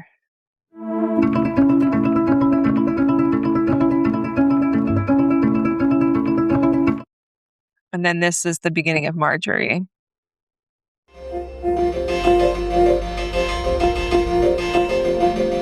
Like, Yeah. it almost feels like Orbiter is like if you were playing an acoustic version of Marjorie, Huh. that's what it would sound like. Yeah. I can hear that. Yeah. And Marjorie is one of my favorite songs. So, yeah, of course, I love this one. All right. Did you have anything more about Orbiter before we move on to Dan? No. Okay. All right. Dan, I also love Dan. This Me is a too. great song. Yeah. This is about one of his best childhood friends named Dan. And I feel like this is an example of a lovey song by Noah Mhm. that is devastating. You're like, Yeah. "Noah, like, shouldn't this should be like a happy song, but you're like ruining me with this." Um, so here is the chorus of Dan. 'Cause I'm with my best friend Dan now, camping on the county line, hand around the middle line, waiting for the sun to rise. A couple of hometown heroes fighting over politics, sitting and remembering young men from different sides. And we're so alone most of the time. Most of the time we don't have anyone. Where do we go when we die? I wouldn't mind right here, I wouldn't mind at all. It's so sweet. Yeah. Like It camping with touches his on best friend. another theme of this album of being alone. Yeah. 'Cause I feel like he talks about that with, like, traveling and being on tour, like, it's actually very lonely. Yeah. I find this song, like, happy. Like, Yeah. he has traveled all over, he's, like, had fame and success, but, like, his idea of heaven is just sitting with his best friend, camping, watching the sunrise. Yeah. Yeah. That's why I think it's really sweet. Yeah. I also think it's hilarious because for me, if I died and I woke up in the afterlife and I was camping, that's how I would know that I'm in the bad place. Because camping is my personal hell. I can go camping, um, the best time camping I had was when I had an RV, 'cause I could Okay. actually sleep inside. Yeah. I When I was younger, I could sleep wherever, but I just can't anymore, especially on the hard ground. I just can't do it. For me, it's like I would love to do all the camping things, but then just please put me in like a hotel room with a real shower Yeah. and a bed. And honestly, I don't even hate the idea of like I used to go to summer camp when I was younger, and the one camp I went to, we would all sleep out under the stars in this huge field one night out of the week. Yeah. And I actually loved that. But I was also like 12. Yeah. Um so but the thing for me now is I need bug spray, I need sunscreen, all these things. And then you want me to go to sleep without washing that off of my body? Oh, yeah. Also, like, if you're in, like, a tent and you can't stand up straight to, like, change your clothes, and it's like, I'm all sticky, and now you want me to, like, change, and then I used to wear glasses, so then I'd wake up in the middle of the night and you have to pee, and it's like, "Well, I gotta put my glasses on," and, oh, now they're all fogged up from, like, dew and stuff, so I Yeah. can't see, and you want me to go, like, pee in the woods? Like, Yep. no. Like, Yeah. give me a real bathroom, and I would be fine. I can barely sleep when I go on vacation to, like, an Airbnb because it's, Right. like, my normal room. Like, Yeah. I can't put the head of my bed to the exact, like, level that I usually have it, and it's too bright, and, like so, like, being outside on the ground, I can't do No. it. No. I No, thank you. Yeah. But in his track by track thing, he did explain that part of this song is about a specific time where he and Dan were like had a bonfire going, probably with some other friends, and they wandered off into the woods of his family's property. Okay. Because his family's property, I think he said it's like 130 acres or something. Like it's Noah's huge. Yeah. Oh, nice. So they wandered off and they got lost and they had to sleep in the woods. And then, like, in the morning when they woke up and it's, like, light out, they could see that he was, like, really close to his house the entire time. And so that, I feel like this part of the song must be about that.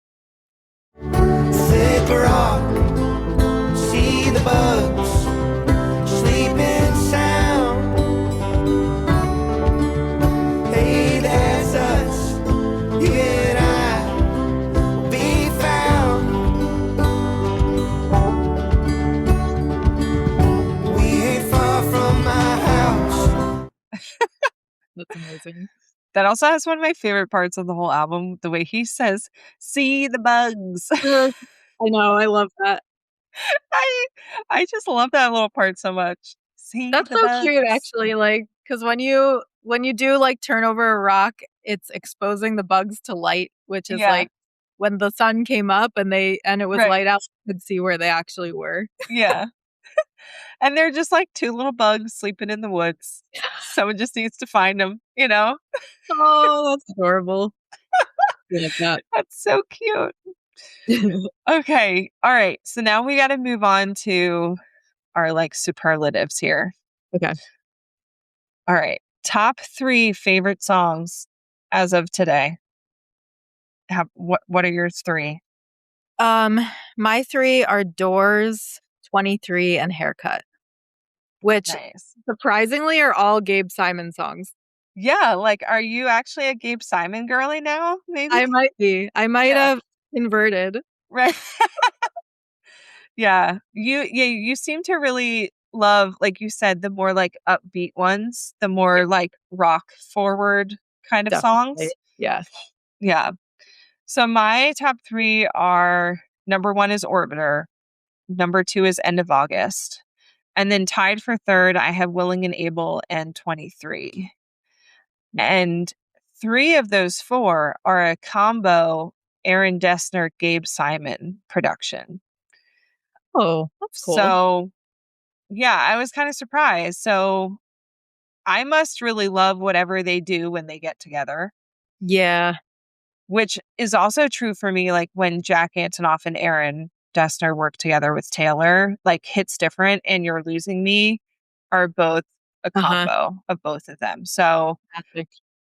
I think there's something to it when these like, two prominent producers get together and sprinkle their own magic in a song. Definitely. And then 23 is a Gabe Simon. So I do really love that one. Yeah. That's awesome. So for skips, my skip is Lighthouse. And for me, it's like if it's just on, like I'll sing along to it. I think parts of it are really beautiful, but for me, it sounds like too much like a Bon Iver song. Okay. And it's just like too slow. I also like feel like it's kind of spooky, like it gives me the heebie-jeebies a little bit. Like, but I also think it's really cool that that song sounds like the ocean at night. But that's like another one of my personal hells is like I don't want to be on the open waters, especially at night. No, thank you. Um so maybe that's playing into it. But Laura sent me this voice memo before she knew that Lighthouse was my skip. Oh, Another one of my, like, if not top 5, like top 7 songs off of The Great Divide is Lighthouse. It's got that Bon Iver falsetto vibe, that like early Bon Iver vibe where you got all clunky. Anyway, was she saying she likes it? Yeah, she likes it. Oh, okay. Okay. Yeah, she sent me that and I was like, "Oh, Lighthouse is my skip." Like because it sounds like a Bon Iver song. And It's sick. like I have beef with Bon Iver because I love Justin Vernon sprinkled in. I love him on Evermore, like the song. I love like he does backing vocals on Marjorie. He does Mhm. backing vocals on Gracie Abrams' new song. Like I love when he's sprinkled in, but I just don't like a straight Bon Iver track that much. See, I'm with Laura. The album for Emma Forever Ago Mm-hmm. was like one of my favorite albums. And I know what she means, like before they got all funky. Like that classic Bon Iver sound I really like. Yeah. So what is your skip on the album? Skip is We Go Way Back. I Mm, just hasn't really connected with me yet. yeah. I like that one a lot. That one's pretty high for me. And like it almost feels like in the same category as Willing and Able. Yeah. It's also, I think We Go Way Back is a Gabe Simon song, but it sounds like an Aaron Dessner song, Yeah. which is interesting. Yeah. So, and then Laura submitted this as her skip. In terms of skips, this album really doesn't have like a ton of skips because for me, I like listening to this album through. And I think that's just like kind of where I'm at. I don't really like have the brain span to like analyze as deep as I normally do. But the flow of this album is great because it's just constantly like sort of building, and there isn't any like disjointed tracks that make me want to skip them. So kudos to Noah for that, and Aaron and his production team. Anyway, I would say if I had to list my skips, I would say 23 and probably Spoiled. I will say Laura's in enemy territory with 23 being a skip. So you and I both love 23. She'll change her mind. I know it. She'll change her mind. Give her time. She'll come around. But I think Spoiled. Oh, go ahead. It's kind of it's like almost a skip for me, but not fully. Yeah, it was in the beginning, but it's definitely grown on me. Yeah. It's just like bottom tier for me. Yeah, it's not one of my favorites. Yeah. Okay. Moving on to best bridge. All right. This is what I think is the best bridge of the album, or my favorite anyway. I wish you could know me. I wish I could know you much more sometimes. Wish I could do nothing with you. Sit in the yard while the day dies. Leave it all on the table. And I'll say I love you and mean it this time. Say I'm sorry for everything else. If we found a way to the other side, I'd be willing and able. And that's from Willing and Able, obviously. Beautiful.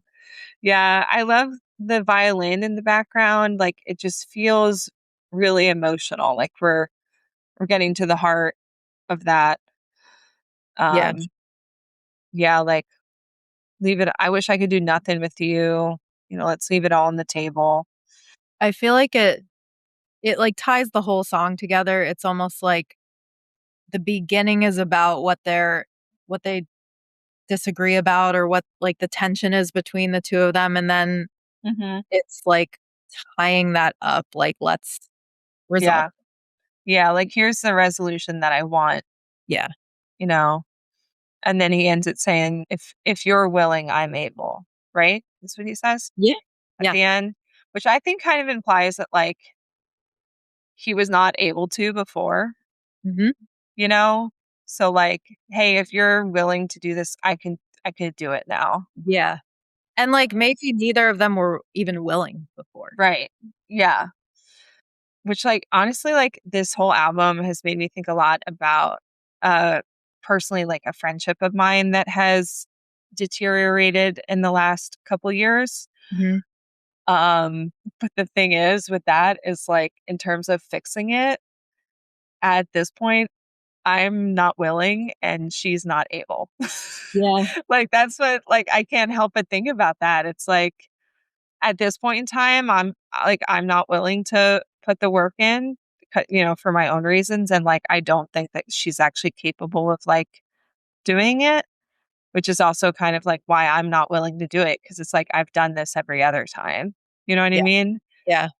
So yeah, I don't know. Yeah. There's a lot to think about with this album. Yeah. Yeah. And then your favorite is from All Them Horses. Yes. So let me pull that up. Here we go.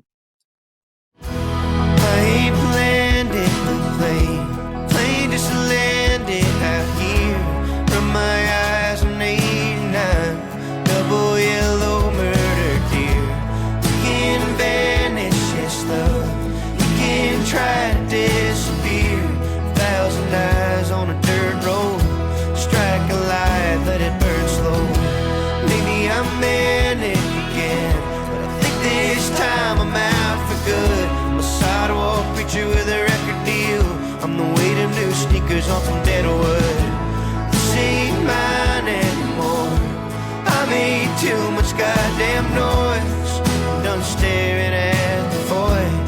Just been casting with the boys.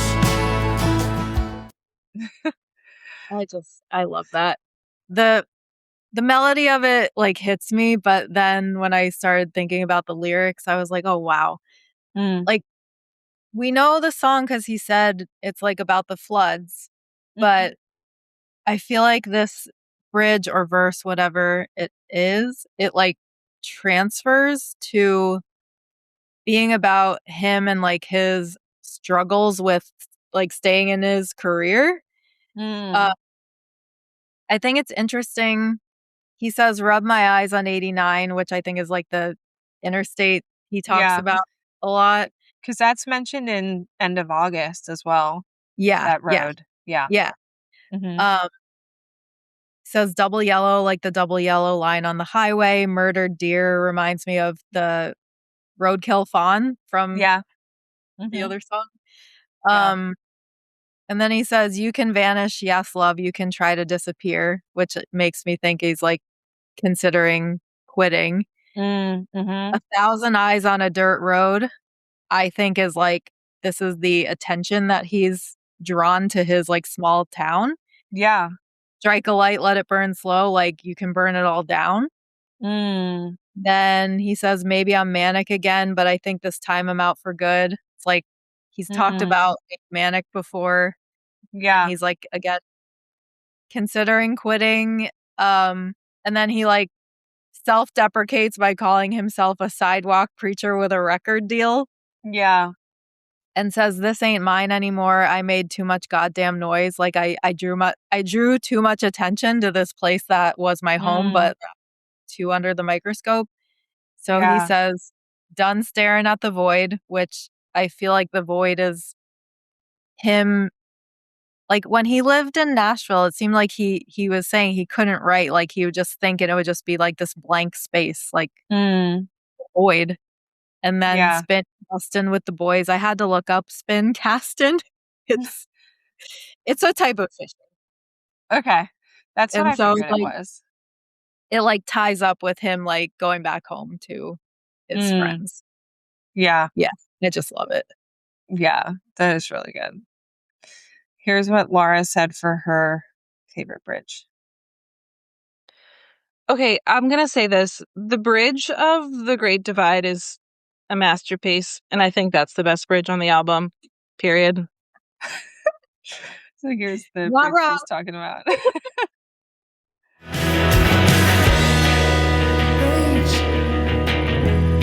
A small place. Did you wish that I could know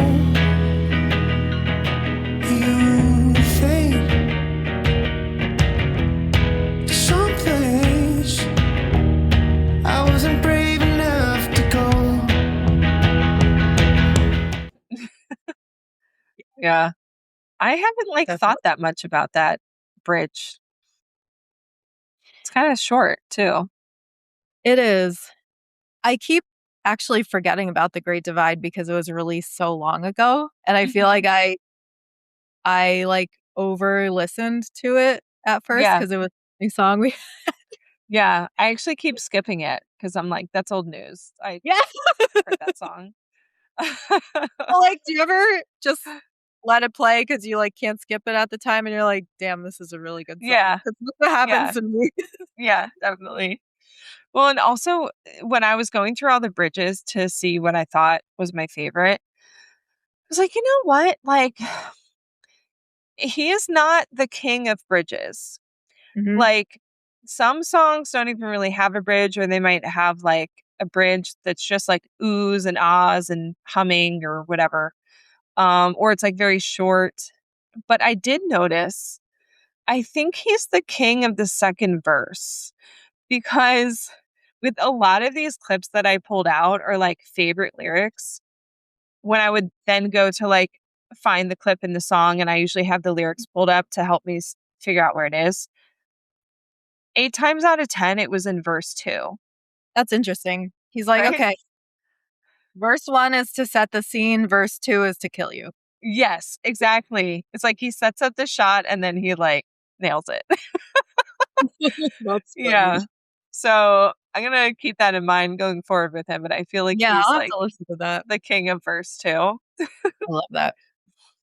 All right, so we wanted to talk about like if he, I mean, hopefully he's going to do that thing that he did on Sixth Season where he invites a lot of people to collab on remixes of some of the songs. So obviously we want Taylor to be one of them. Mhm. So which song do we want Taylor to feature on, but with Taylor writing her own verse to add to it? Yeah. Yeah. So why don't you go first? Okay. I broke this down into a lot of detail. Okay. So I chose haircut Okay. because it reminds me of like Taylor's running theme of like wrestling with her personal relationships versus her fame. Mm-hmm. So I picked out a bunch of lines that like reminded me of her. Mm-hmm. So he says, "I tried to heal your wounds just to say I helped, just to say that some small fame ain't made me someone else." Um, so that reminds me of her like wanting to remain somewhat normal in her personal relationships. Mm-hmm. Um, and like also a little eldest daughter vibe of trying to heal everyone. Yeah. And then says, "I ain't even around to slow your speeding down." Kind of remind me of Forever Winter, like Oh. trying to keep this person like stable Mm-hmm. and like feeling responsible for other people's well-being the way an eldest daughter would. Mm-hmm. The line, "You ain't a goddamn hero now because you cry on live TV." Mm-hmm. I feel like she openly cries a lot in public. Mm. Um, says, "You ain't a goddamn hero" reminds me of Anti-Hero again. Mm. Mm-hmm. Saying like, "'Cause you cry on live TV" reminds me of my covert narcissism I disguise as altruism. Like, Yeah. you could interpret those tears as like maybe fake and manipulative. Mm. He says, "Showing up like bad news, leaving like a bad dream" kind of reminds me of the Monster on the Hill vibe. Yeah. Mm-hmm. Um, "You grew your hair out long, now you think you're Jesus Christ. There ain't nobody mistaking your guilt for some great sacrifice." Mm-hmm. So the Jesus Christ reference like makes me think of the way people may see, I mean, especially Taylor, but also Noah as like a God type figure because they Mm-hmm. always follow them to a like as their religion. Yeah. Definitely Taylor. Yeah, Um, for sure. and it also reminds me of what if I roll the stone away, they're gonna crucify me at like Jesus She reference. does love a religious reference. Yes. Um, the line, "Got bored of the New Hampshire space, left us for the New York Times." Mm. Reminds "You're on your own, kid. The jokes weren't funny. I took the money. My friends from home don't know what to say." Oh, yeah. His line, "Help me if it helps you sleep. Help me if it helps you write." Like she's known to write about deeply personal situations, but has Mhm. been accused of like maybe oversharing to the point where people like wonder if it's genuine or if Mhm. she is writing about these things and then like people questioning if she's actually exploiting relationships to like to have something to write about. I feel like he questions Mm. the same thing. Yeah. And then at the end when he says crying in the bathroom, baby, I'm just like crying in the bathroom is quintessential Taylor. True. Very true. Yeah. So for those reasons, I think she would be a good addition to this song. That's great. Yeah. That's really smart. I can see that. My choice would be my first choice would be Orbiter because it's just my favorite song on the album, but also it sounds like a song from Evermore. But also I think like Taylor also writes really well about struggling with her fame and her career and feeling like she doesn't belong. Like if you think Mhm, like Mirror Ball, mhm, You're on Your Own, Kid, like she talks about that a lot, just feeling out of place in a lot of situations. So I think that she could do something really nice. And then like that outro where he's saying, "I'm going to lose you either way." And it just kind of like repeats. Like, imagine Taylor doing some counter melody Oh, thing. Like, yeah. ooh, Yeah. and like, And that song's not like super long, so I could see them just like adding an extra verse to it. Mhm. Maybe doing like a back and forth or something. So I just think that would be beautiful. And my honorable mention is Willing and Able because I also love that one. And that one does paint such a nice picture of this like sibling conflict or assumably Yeah. siblings. So yeah, if she did kind of a call and response kind of thing, or um, I could almost like hear her voice on that one Mhm. that I think she could do something. But I would hate to have one of his verses removed and replaced with one of Taylor's. So I'm like, just give me like a 7-minute version of this song, Yeah. you Yeah. know? But I mean, I'd be happy to have her on any of them. Yeah, that would be amazing. But then here is what Laura had to say. Okay, if Taylor were to feature her own verse of one of these tracks, which would be glorious, I think it would be Willing and Able. I think the storyline makes sense.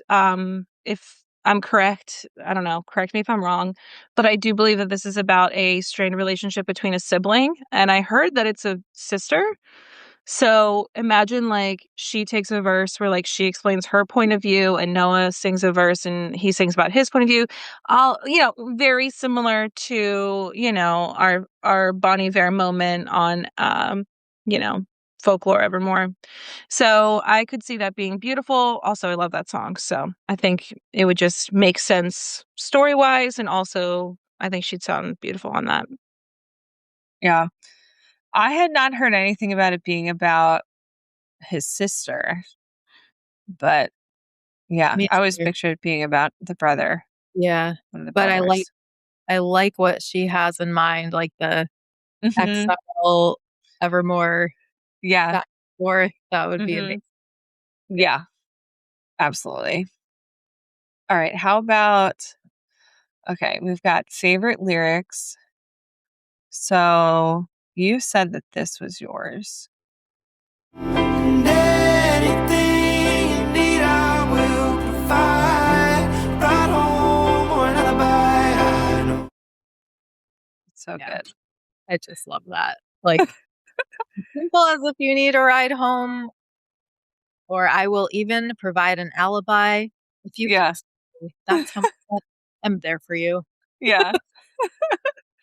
Yeah. I think you texted me about that one like a day or two after it came out. You're like, I can't stop thinking about Yes. this. It's so good. And the album was so new. I was like, wait, which song is that in? Yeah. Yeah, that's really good. I have to say, I mean, my favorite is technically this one from Orbiter. I'm an astronaut. You're the moon. I stare at you. I sing to you. I circle you. I mean, that one just hits me in a special way. So I love it. Even just the way he says moon. Mm, Moon. yeah. Yeah, it's really good. And then this one is my honorable mention from American Cars. Cause if drinking was a day job, I'd be asking for more money. You know what I just realized? American Cars is very Bruce Springsteen-ish. Yeah, I've heard some people compare it to him. Yeah, it Love is that. very Bruce Springsteen. And apparently, Sam Fender, who was featured on one of the tracks on Stick Season in the Okay. deluxe. Nice. But Noah's a huge fan of Sam Fender. And I guess a lot of his songs kind of sound like that. Cool. But Sam Fender, I think, is British. So he's like a Oh, British Bruce Springsteen kind of nice. sound. Love that. Yeah, but yeah, definitely Bruce Springsteen vibes. Yeah. All right. And then I forgot to pull Laura's clip, but here's her voice memo talking about her favorite lyric. My favorite lyric is really random, but I think it's poetic and it sort of draws this perfect parallel between what I think this strained relationship is about. It's bony-limbed, red-faced, and bleary-eyed, like these childhood fights that you would have with your sibling. And yeah, that's a very random lyric, but I think it's perfectly said. That is Totally. pretty random though. But It's random, but like it's one of those, it's like 6 words that describes an entire scene that you can see. yeah. Yeah. And then it goes into the glow of the TV light and yeah. Again, Yeah. it's another thing he has in common with Taylor. Yeah. All right. Last thing, we have to rate the album out of 10. So I gave it a 9.4. I Mm-hmm. think it's amazing. Yeah. Like, aside from Lighthouse, it's a no skip album. So technically, the original track listing is no skip for me. Oh, right. Yes, the original. Yeah, I gave it a 9.5. I like, even though there are some songs that don't, they didn't hit me yet, like I just feel like they will. Yeah. And they're not bad songs by any means. Mm-hmm. So Yeah. yeah, overall as an album, like I can rate it that high because I know I will never get sick of listening to it. Yeah. Yeah. I like, and the fact that out of 21 tracks, that I only have one that I would say is a skip. Like, that's crazy. Yeah. Like, if you took the first 21 tracks of Tortured Poets, I would have more than one skip. Because I'm skipping Fortnite and the Tortured Poets department. Oh. Okay. And I would skip, like, I Can Fix Them, No Really I Can. You know what I mean? Like, this is a really, really strong album. Yes. Yes. Yeah, this is really good. So here's Lara's rating.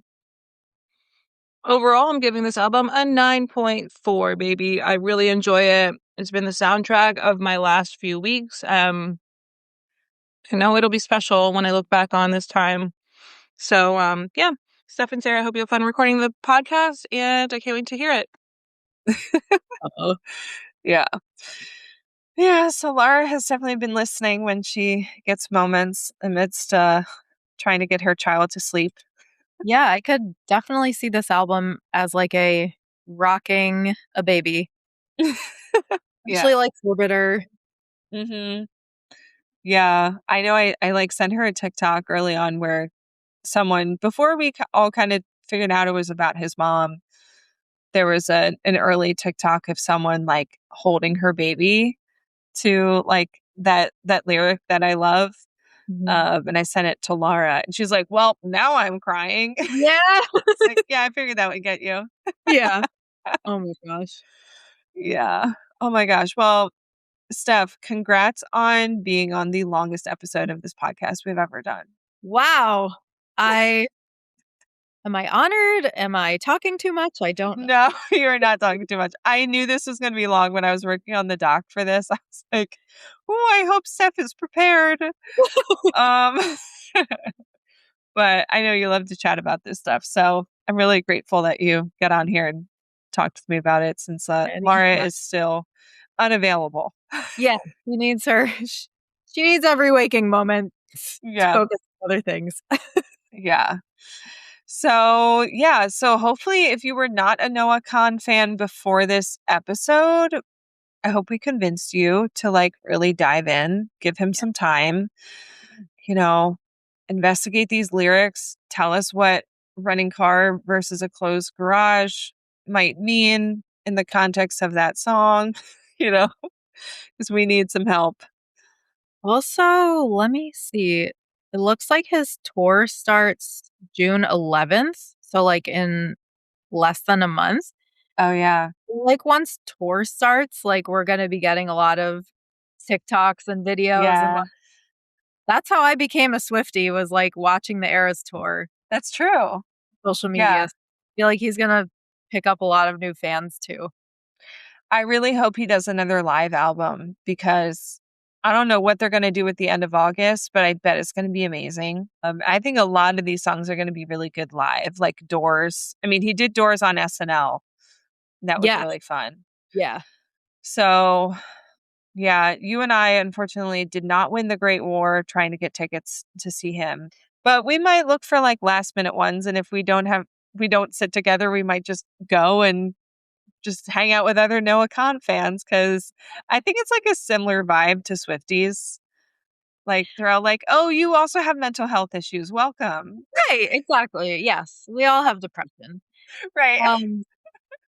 I also know one person who it's possible she might have 2 extra tickets if 2 people cancel. She's, like, not sure if they're gonna come, so I'm Oh, just putting it out into the universe that maybe we'll be blessed. is that for this show in Philly? Yeah. Oh, wow. That would be amazing. Yeah. Yeah, if not, maybe we could just also pull an Eras tour and just go hang out outside the stadium. Okay. Why not? Hang out in the parking lot. I don't know. But yeah, especially now that we have this album in our hands and in our ears, like I'm like, oh, I would really love to see this live. Yeah. That'd be great. But who knows? We'll see. Yep. Yeah. Fingers crossed. Yeah. Oh my gosh. All right. Well, let's get to the outro here. So thank you so much for joining us. And if you'd like to support the pod, please give us a follow at Blank Plate Pod on TikTok and Instagram. And please subscribe to our channel on YouTube, which is where you can also find our reaction videos. And again, I will link to our reaction to this album in the show notes.